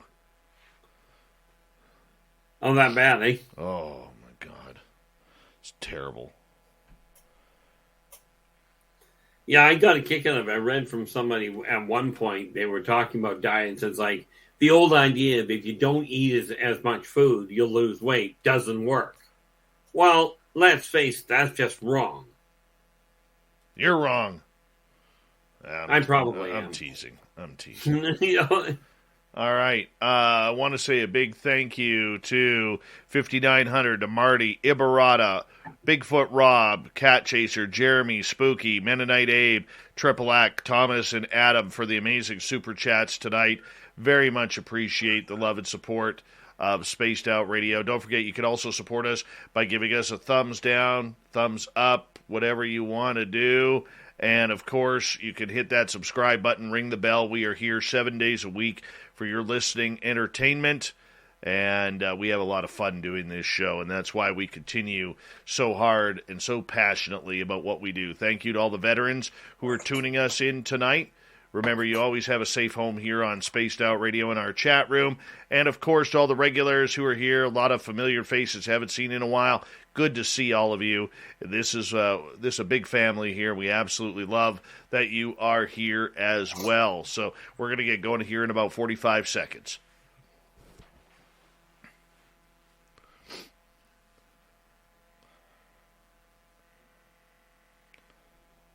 Right.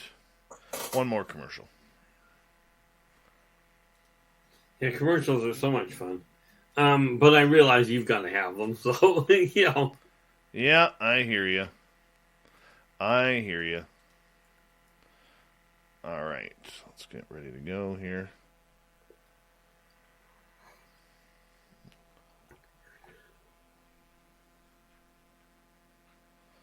All right, here we go.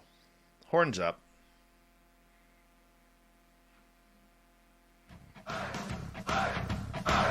When Would you like to connect with us? Head to spacedoutradio.com for all your latest show info. Now, back to Dave Scott and SOR. Third and final hour of Spaced Out Radio is now underway. My name is Dave Scott. Thank you so much for taking the time to join us. We really do appreciate earning your listening ears wherever you are on this beautiful planet we call Earth. Hello to everyone listening in on our terrestrial affiliates around North America and digitally on TalkStream Live, Revolution Radio, and KPNL. All of our archives are free. Just go to youtube.com/Spaced Out Radio. Do me the favor, hit that subscribe button. The Desert Clam has set the password for tonight in the SOR Space Travelers Club. Bambosh. Bambosh is your password. Use it wisely, Space Travelers, as the Clam sets the password each and every night right here on Spaced Out Radio. Our website, spacedoutradio.com. We have a plethora of features for you, including rocking out to Bumblefoot, reading up on Shirky Poo's Newswire, and you can check out our swag as well. Follow us on Twitter at Spaced Out Radio, Instagram, Spaced Out Radio Show, and now on TikTok at Spaced Out Radio. For the final time tonight, we introduce our Keith Andrews. The ET Connection happens near the beginning of each month, where Keith comes in and talks about the who, what, where, when, why, and how of UFOs, aliens, and everything weird and strange. Yes, jump aboard the woo train for this one. Keith, welcome back. Thank you very much for having me, and welcome back to all the people that are joining us still. All right, Kaiju wants to know, are there any Hollywood alien creations that look very similar to real ETs? The answer to that is definitively yes. Give me half a second. I actually called that up. I saw that question in there, so I figured best be doing that.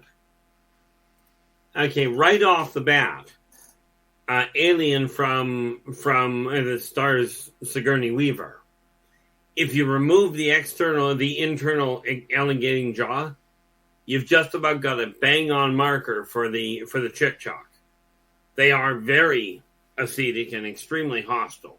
And even the way they lay out their reproductive system is right. Then you've got, from the movie Arrival, the Udina. Okay, and they're what they show you with regards to the writing is as close to right as you're going to get on video.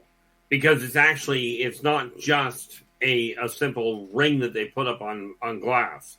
It's actually a three-dimensional thing that is done in the open air, or open water, depending on how you look at it. Then you've got your Tormenon, which if you watch Jupiter Ascending, it'll give you a real good look at them. Okay, and of course the Maldok, the Maldok are very similar to what they show you on Predator. Except with Predator, they've got the upper jaw extending as well. And the Maldok don't actually have the upper jaw extending, like fanning out. And you'll love this one. This is the one that most people don't get. But the Econ and the Ecodal, Star Trek fans would recognize them as Tribbles and Tribble Eaters.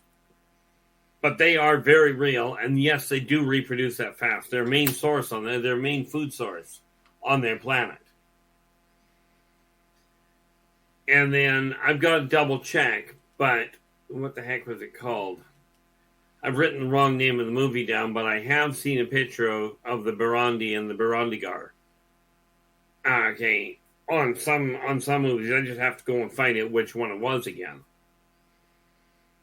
Oh, I think it was Descendants 2 is where I saw that one. And, well, the Burundigar. The Burundi, if you watch, what the heck was the name of it? Harry Potter.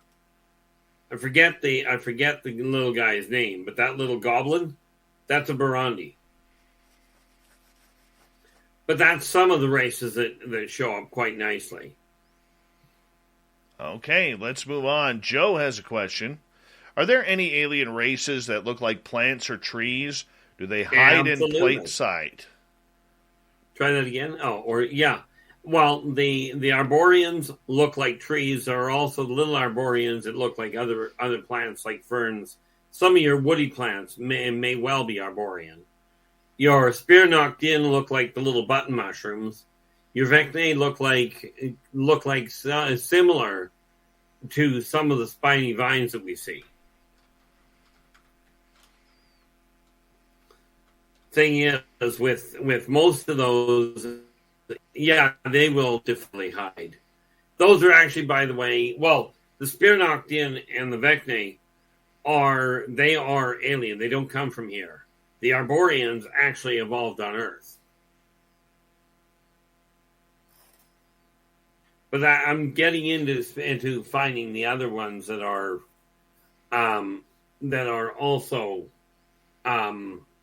plant-like. I'm missing one, and I'm trying to remember what the heck the name of it was, which is why I'm going back to it. Volume 2, that is...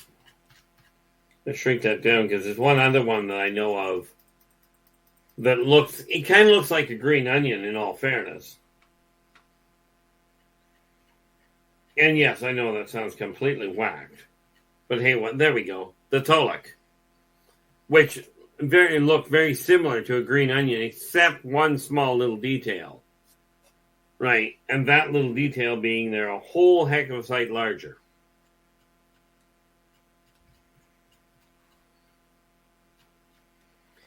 You know, the neat part about it is a lot of the plant life like that, yes, it could hide in plain sight.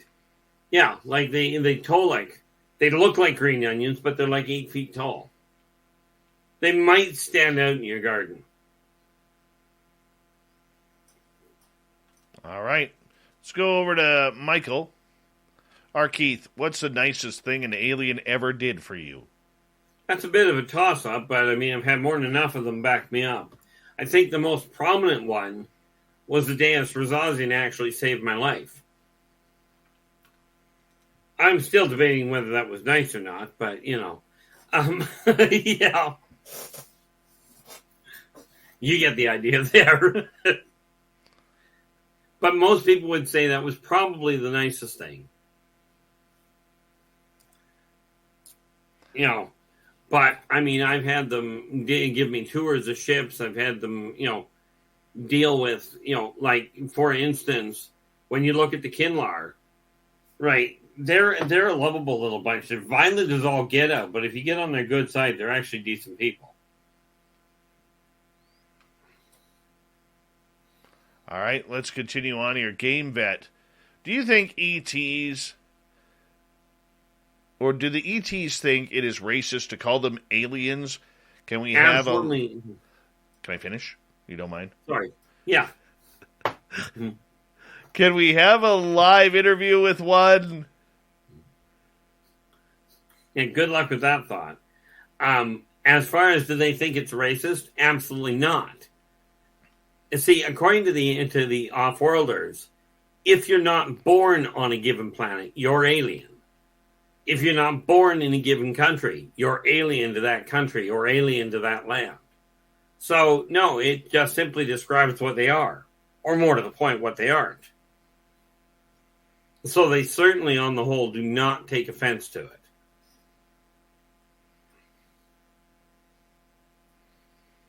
All right, let's continue on. Solar Warden wants to know, Mr. Andrews, are you familiar with the race of ETs that speaks a language that sounds like Higher Hungarian and who like Tibetan-type music? Well, I would love to say yes. My problem is I don't know what Higher Hungarian sounds like. That being said, the Yumion undoubtedly like Tibetan-type music. That's I presume the cymbals and bells and that sort of thing. If I remember what Tibetan music's. This is Peacock. I love it! It's streaming your favorite shows, movies, live sports, breaking news, exclusive originals. It's The Office. That's what she said. Chrisley Knows Best. It's gonna be Todd's Way or the Highway. And Peacock original shows like Punky Brewster. Holy macanoli. So whether you're in the mood for every live WWE pay-per-view or every episode of Law & Order SVU, Peacock's got you covered. Peacock. Watch for free, upgrade for more. Stream now at peacocktv.com. For the last-minute gifter, the crafty life hacker, or the person who likes to surprise the ones they love, Pro Flowers has you covered with bold bouquets backed by a 7-day freshness guarantee. Check out the fun side of flowers and save up to 15% when you go to proflowers.com/refresh. Any day is a good day to send some big blooms to your cutie or a gift basket and botanical beauty to your bestie. Just head over to proflowers.com/refresh and save up to 15%. See website terms for details. Sounds like. But that's probably the Yumian are one race that would absolutely take to it. All right. Let's move on here. Steven wants to know, Keith, how many gray species are we in contact with roughly? Well, species is a toss-up, but there are at least 15 different colors that I'm aware of. 15 different colors, minor modifications to skeletal configuration, but still the same species. There's actually two distinct runs of them. There's the scientists and there's the controllers. But, like I said, they come in multiple colors, multiple minor skeletal modifications, much like humans come in multiple colors and skeletal configurations. Fuman Derp wants to know, what can Keith tell us about the Ashtar group? I suspect, I've heard that, if I remember correctly, most of the time I hear it as Ashtar Command. And that's a subcommittee inside the consortium.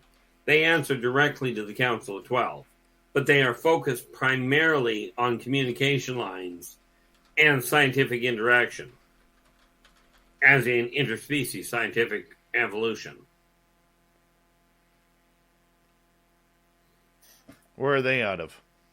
They are, like I said, they're a subgroup of the consortium itself. I'm wondering if he's referring to the Ashtar Radio Command. No idea. You're supposed to know that. Well, yeah, you do remember I'm not a controlled telepath, right? True.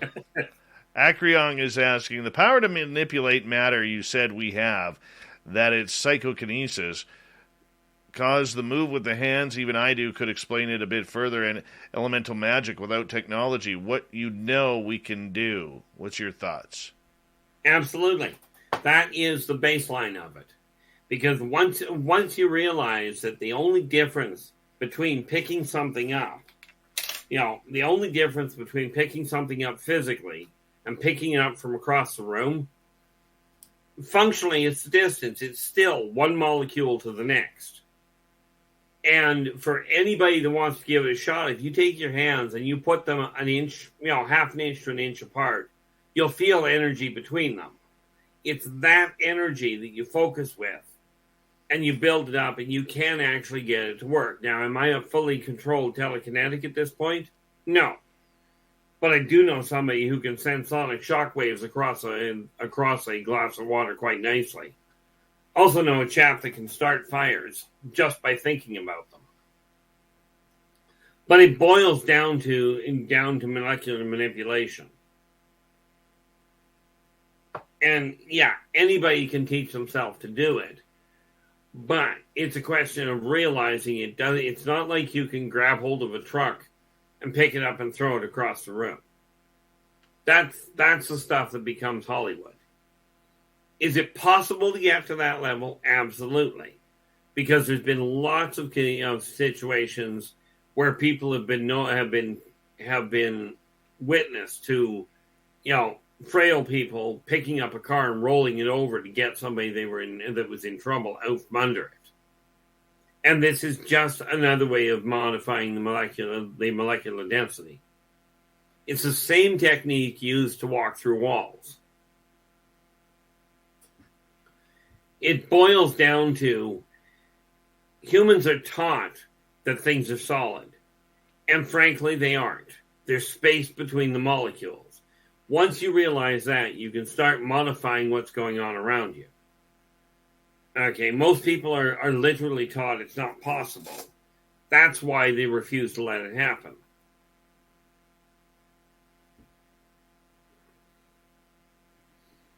All right, let's move on here. April, May, June is asking, what are your thoughts on walk-ins? Very real. And that's an orchestrated setup that happens between two souls.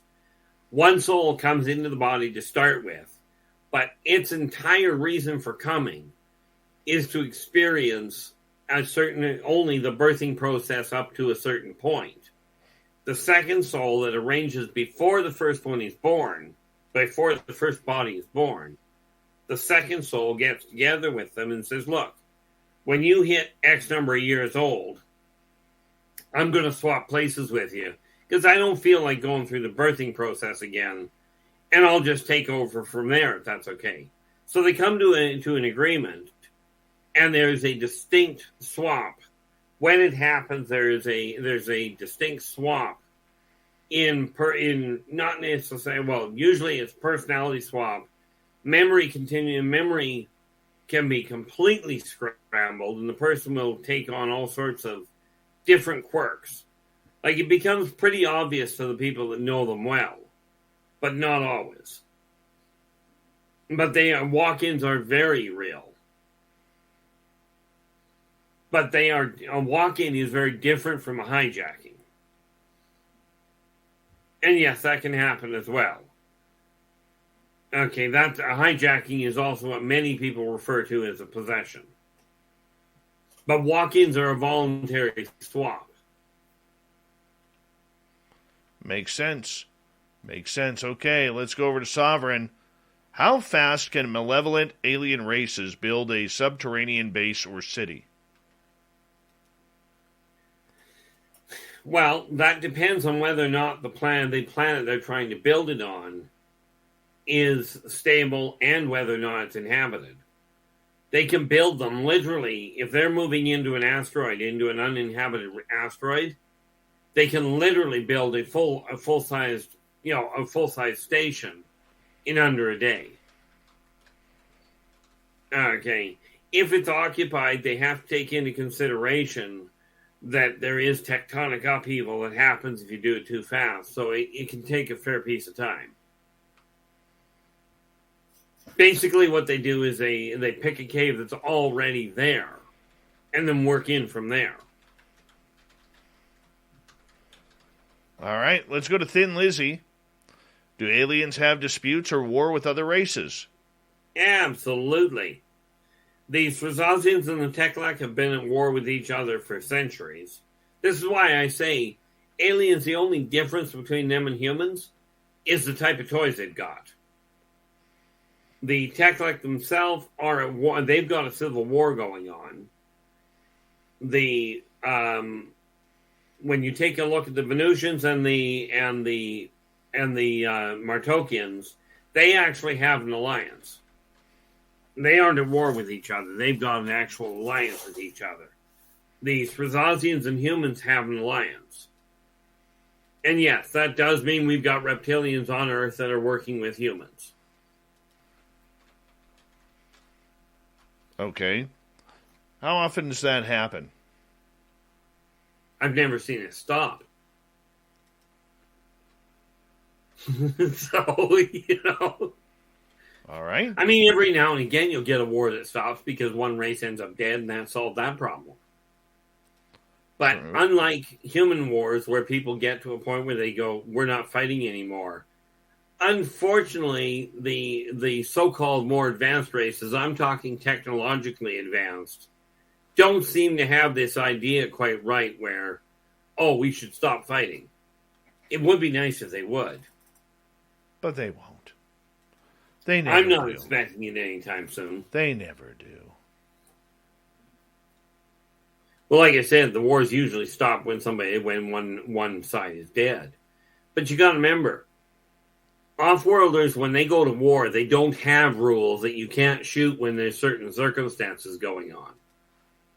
Their idea is, if you're going to war, the idea is win. Wipe out whatever you're going to war against. You don't have this issue of, oh, we've got a certain amount of firepower we can use. He who has the biggest guns makes the biggest holes. Okay. We've only got about 4 minutes left with you, Keith. Let's try and get a couple more questions in. Sovereign wants to know, Keith, do you accurately know the timeline of the Anunnaki history and how they're genetically created a slave race for all sorts of physical labor? Number one, the Anunnaki didn't build, as far as I know, I'm presuming he's referring to, that this person is referring to humans being built by the Anunnaki. The Anunnaki were here, okay, but they didn't build the human race.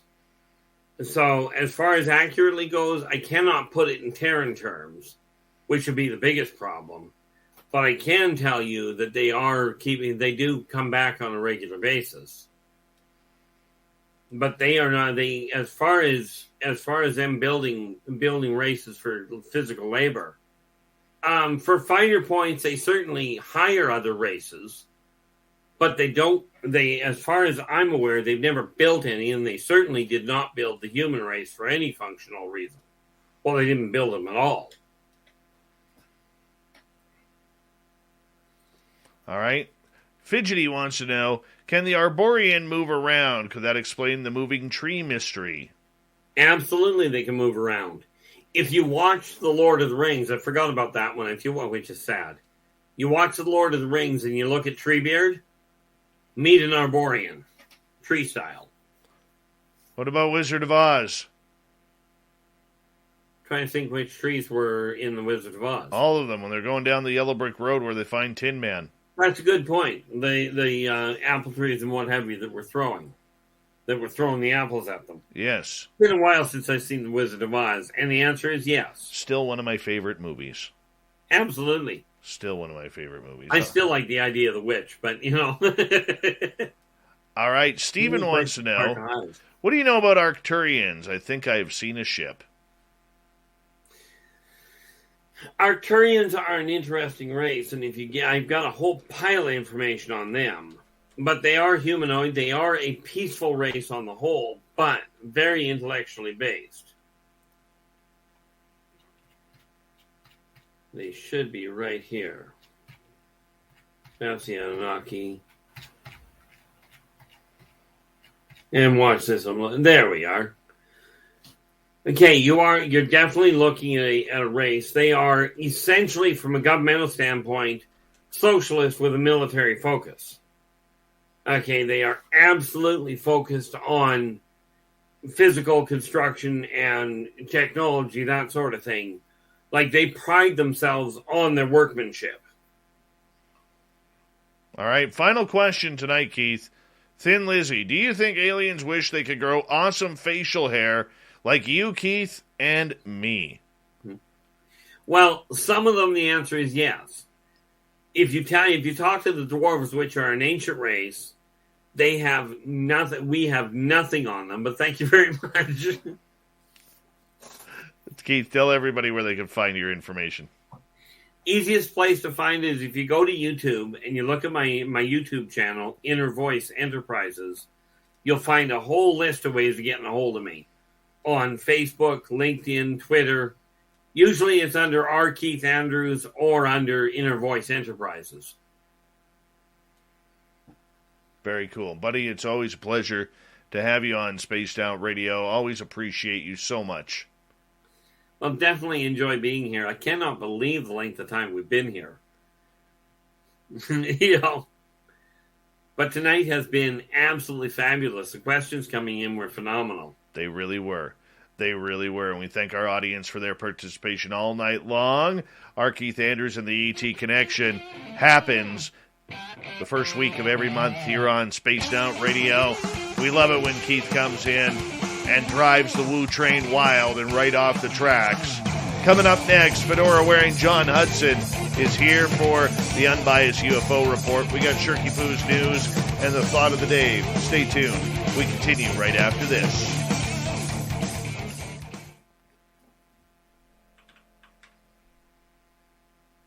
Great show, buddy. Great show. Went really well. Really happy with the way that one went. That was fun. That was fun. Really appreciate that. Really appreciate that. I cannot believe how long we've been at this. You know that? I know. It's cool.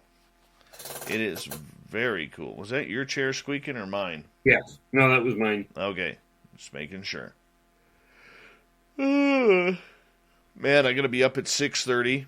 I got to go to Clearwater for my son has 2 hockey games, then drive to Abbotsford.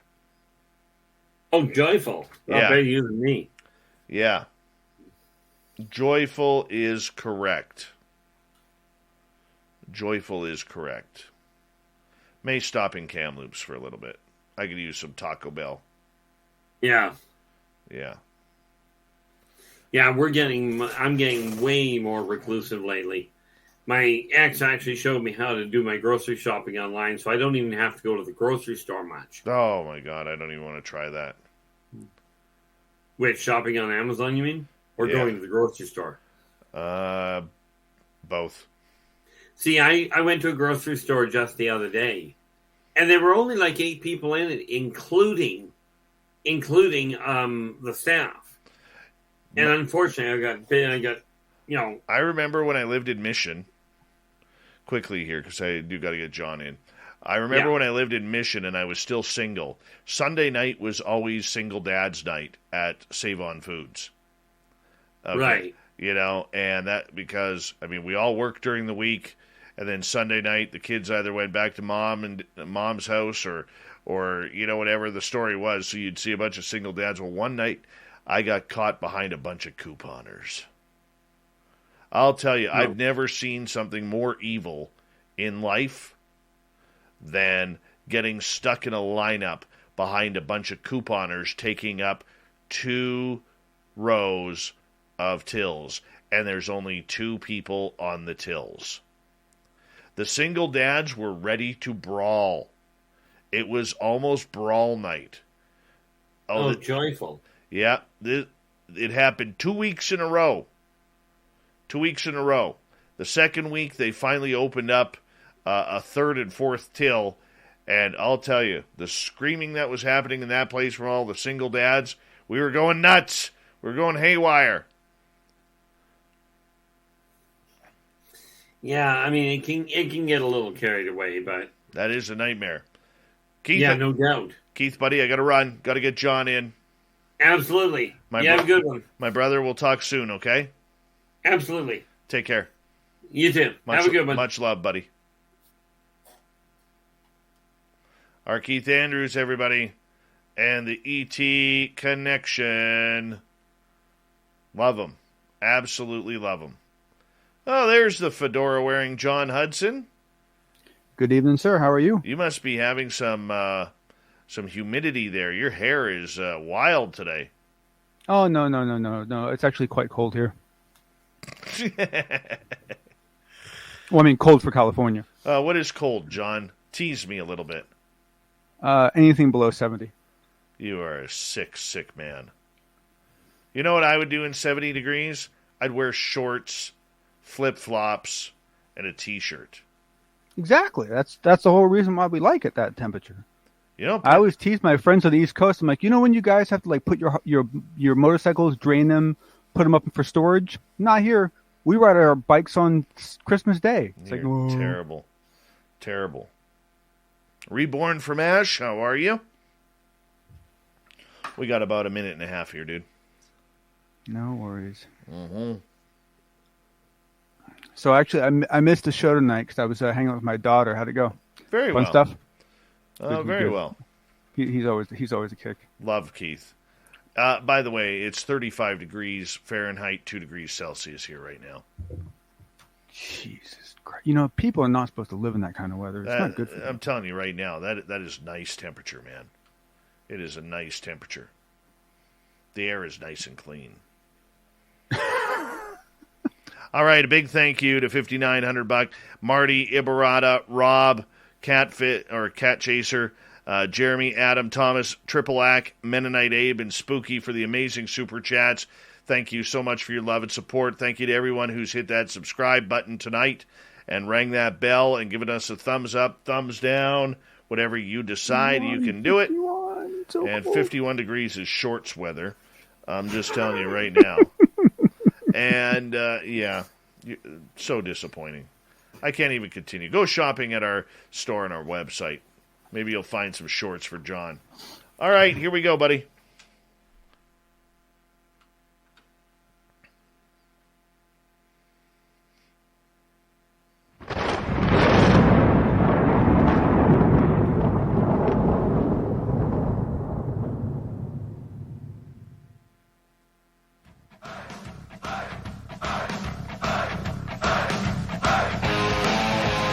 Rounded third. We're heading for home tonight on Spaced Out Radio. My name is Dave Scott. Thank you so much for joining us. We really do appreciate earning your listening ears. Want to remind you that if you missed portions of this show or others, check out our free archives. Go to youtube.com/Spaced Out Radio. Do me the favor. Hit that subscribe button. Our website is spacedoutradio.com. We have a plethora of features for you. Rock out to Bumblefoot. Keep up to date with Shirky Poo's news. Check out our swag as well. Follow us on Twitter at Spaced Out Radio, Instagram, Spaced Out Radio Show, and now on Twitch at Spaced Out Radio. It is time once again for the fedora-wearing John Hudson and the UFO Report.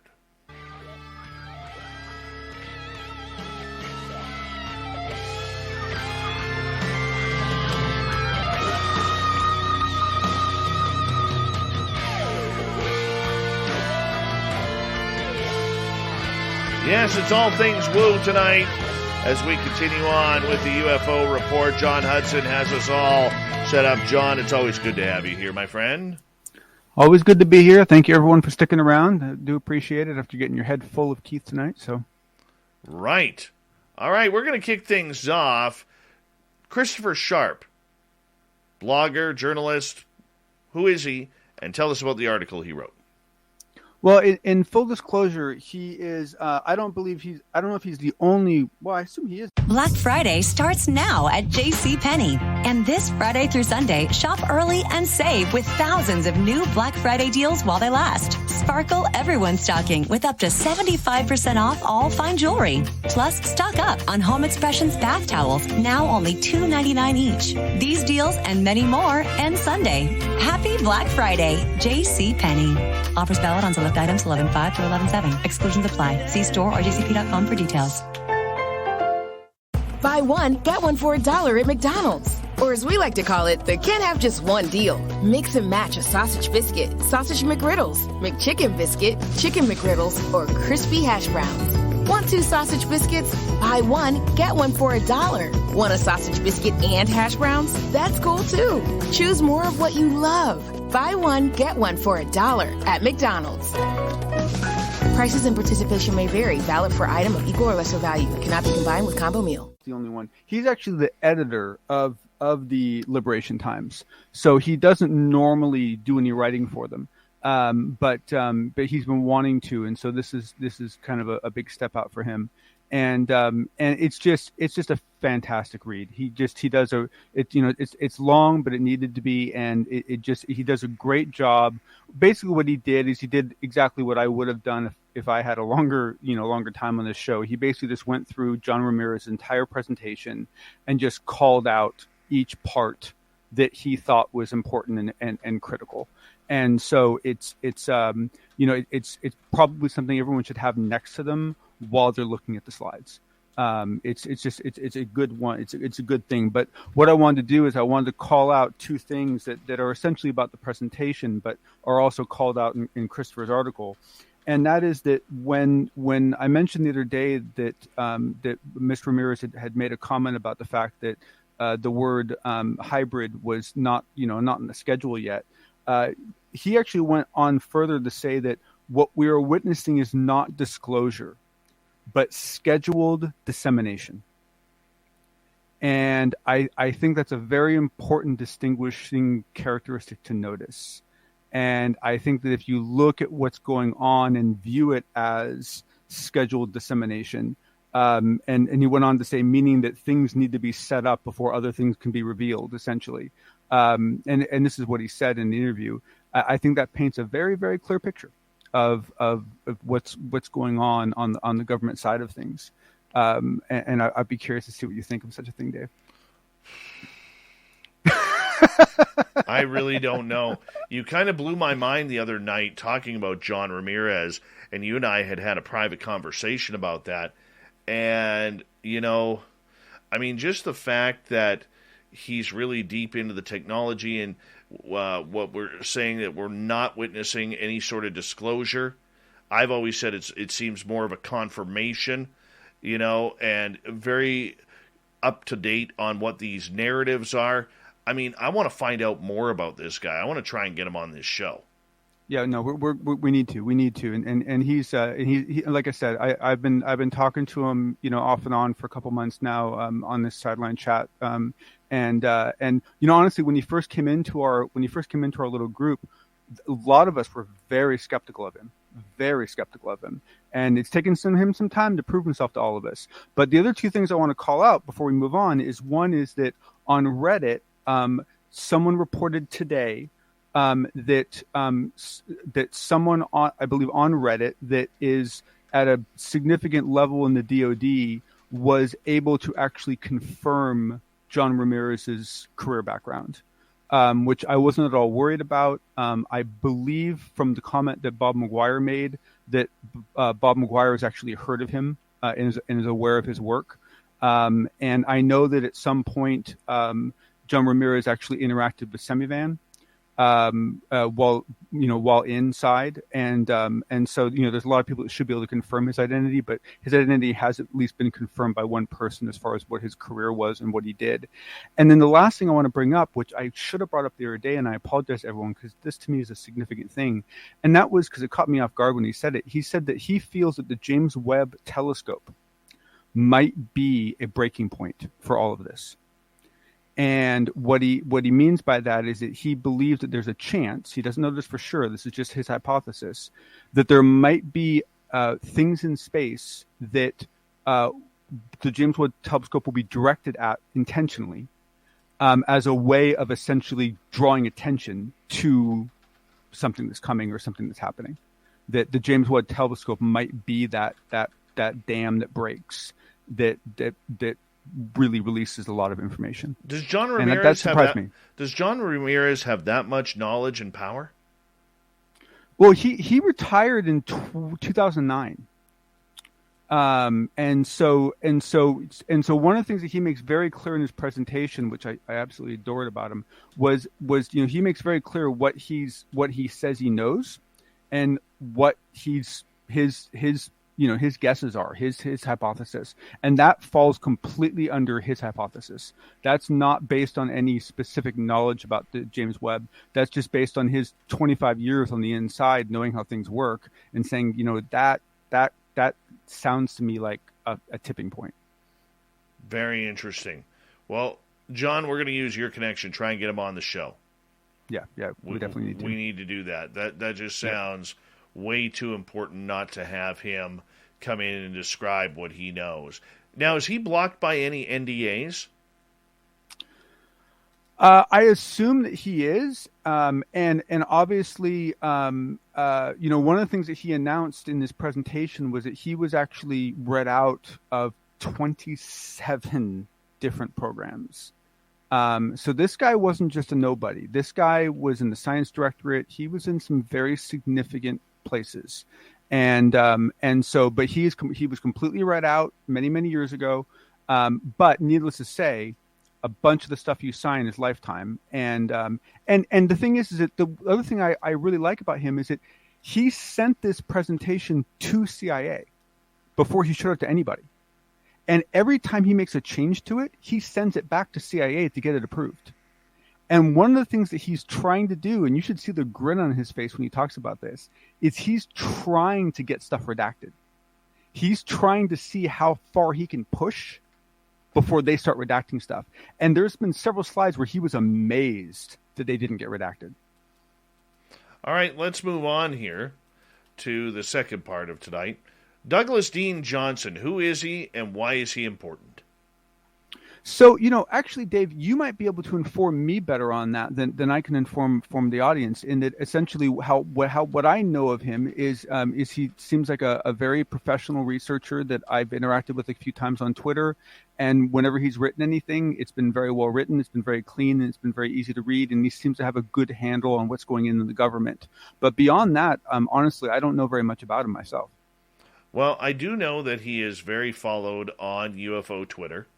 He seems to be right at the forefront of a lot of interesting news, especially on the congressional front.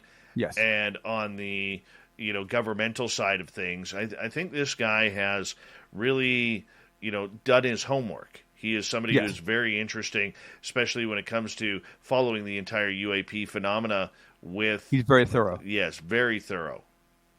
Yes, without a doubt. Yes. And so basically, he was the one that brought a lot of our attention to this amendment. And so it's Amendment SA 4281. It's by Senator Gillibrand.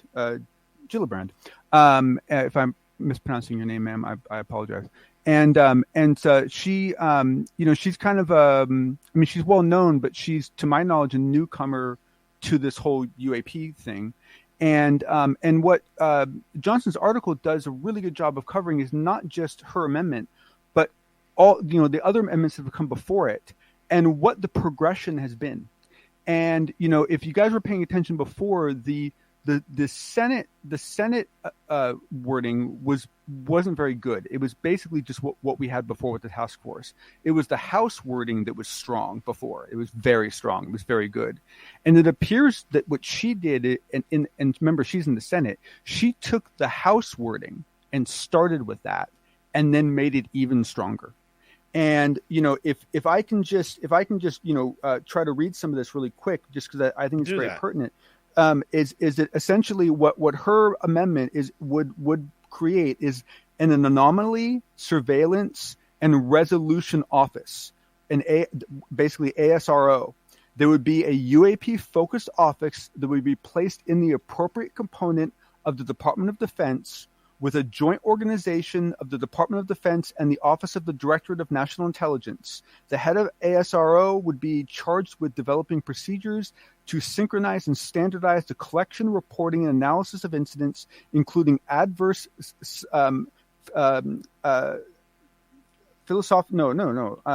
physiological effects regarding unidentified aerial phenomenon across the Department of Intelligence communities. In doing so, the ASRO head could propose, as appropriate, the use of any resource, capability, asset, or process of the department and the intelligence community. This is a very strong role that she's creating. And I have the bill attached to this, and it goes on. She goes into a ton of detail, including creating a science advisory board, a kind of a separate sub-organization to do research. And she goes into exquisite detail. It's a long amendment. It's a very long amendment. And this is good stuff. And the problem is, and Johnson talks about in his article, is that, we don't know how all the negotiations are going to go, right? And essentially all of these amendments have to be voted on. Now, she's a pretty well-known character. She's got a lot of good friends in the Senate. If she can turn some of them onto it, it might get some support. She hasn't made any public announcements about it. So, we don't really know how strongly she feels about it. But without a doubt, this is my favorite wording that I've seen so far. This is really good stuff. This is really good stuff. I don't know where the budget would come from. I don't know, how would, because what a lot of people don't realize is when Space Force was created, one of the reasons why Space Force was created so quickly is because there was already a Space Force in each of the branches. Like, each branch had their own Space Force. And so all they did was essentially grab all those people and shift them all together into a new org. So yeah, they're hiring and they're building and so forth, but they kind of were like ready to go with a microwave oven kind of meal, right? And so it's unclear as to exactly how this would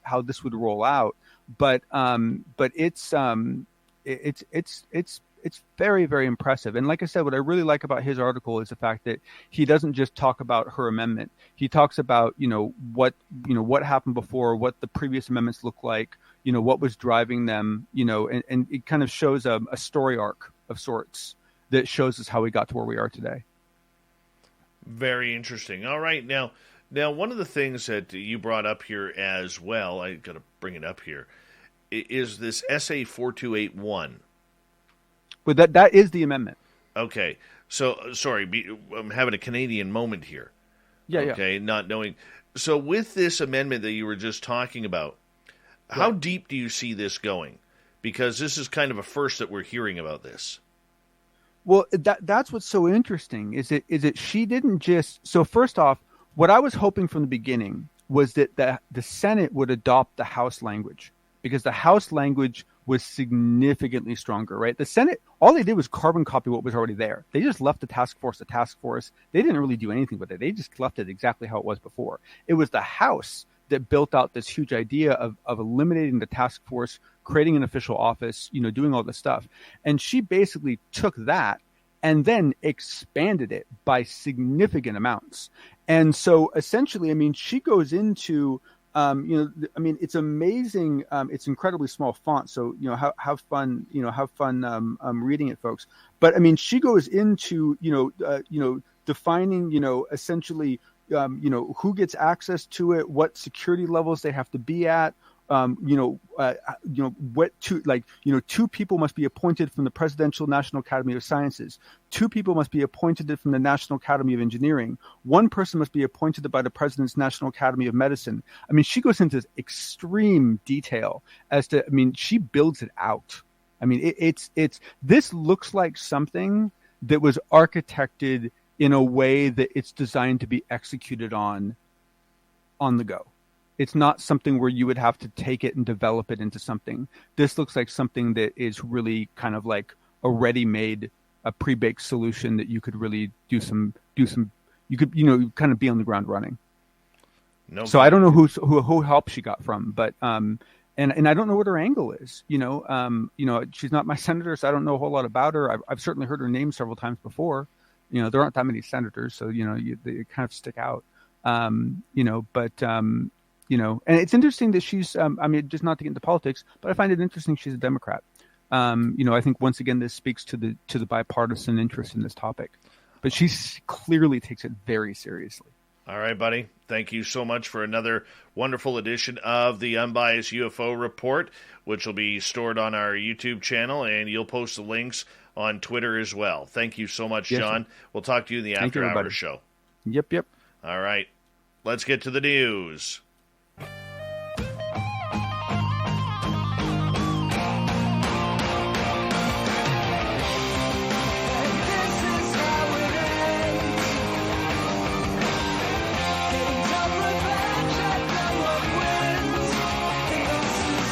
Here's Shirky Poo's news tonight. A Minnesota police officer was summoned to break up an unusual street fight. Yeah, the pride of America, 2 bald eagles obviously were not fond of each other. They were found stuck together in the middle of the road.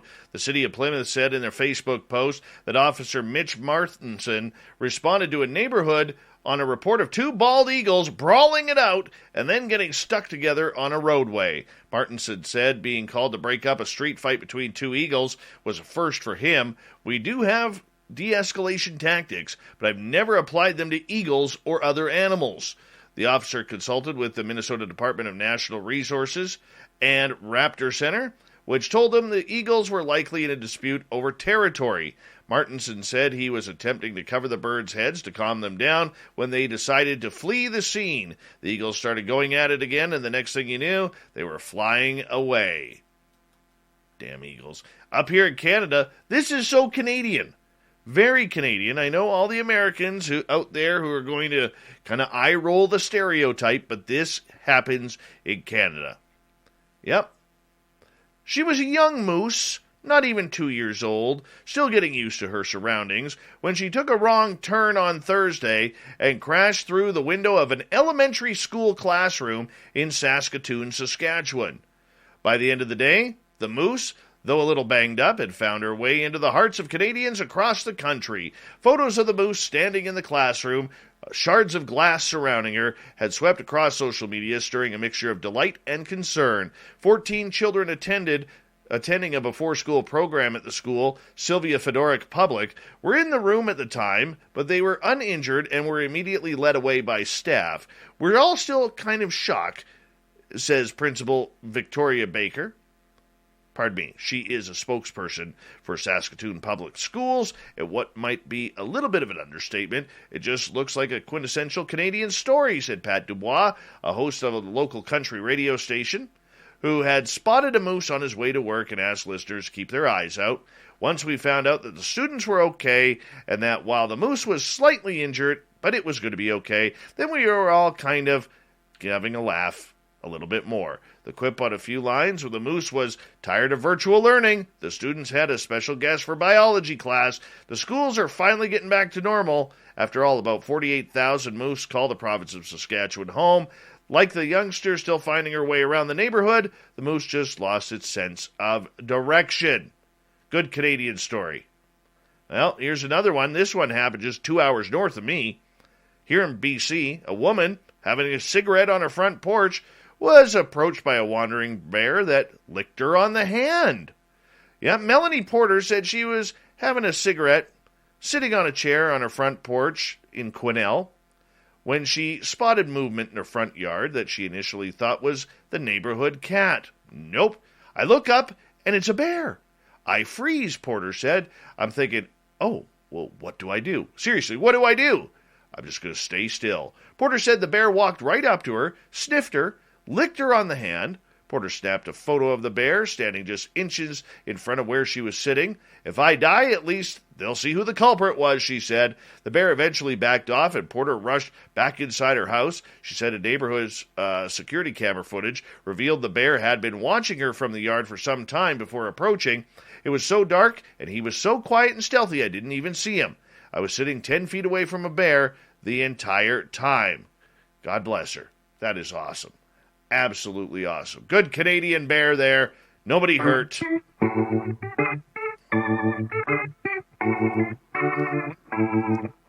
Let's get right to the thought of the day. What do we got here?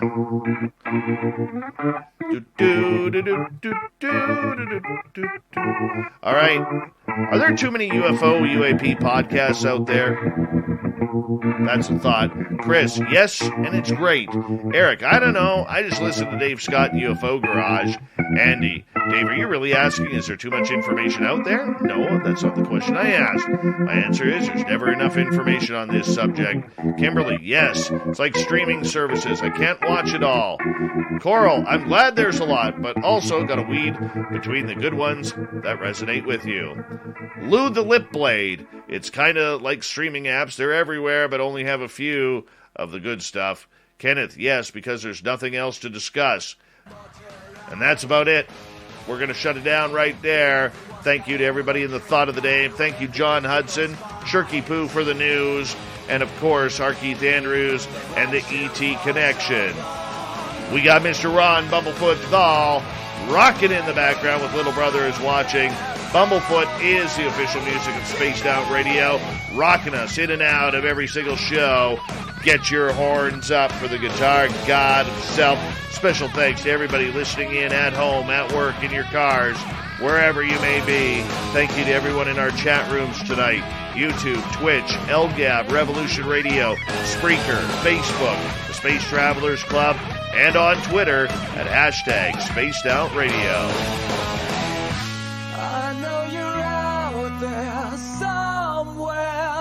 Yes, remember, this show is copyrighted by Spaced Out Radio and SOR Media Ventures Limited. Thank you so much for choosing to share your evening with us, because together, my friends, we own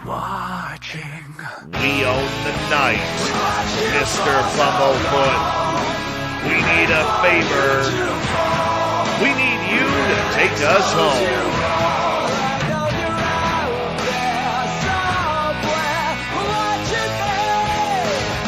Yes, the Woe Train has docked for the night. But soon, my friends, we shall ride again. Your seats are always available Your tickets never expire. And if you want to bring a friend, we've got room for them too. Good night.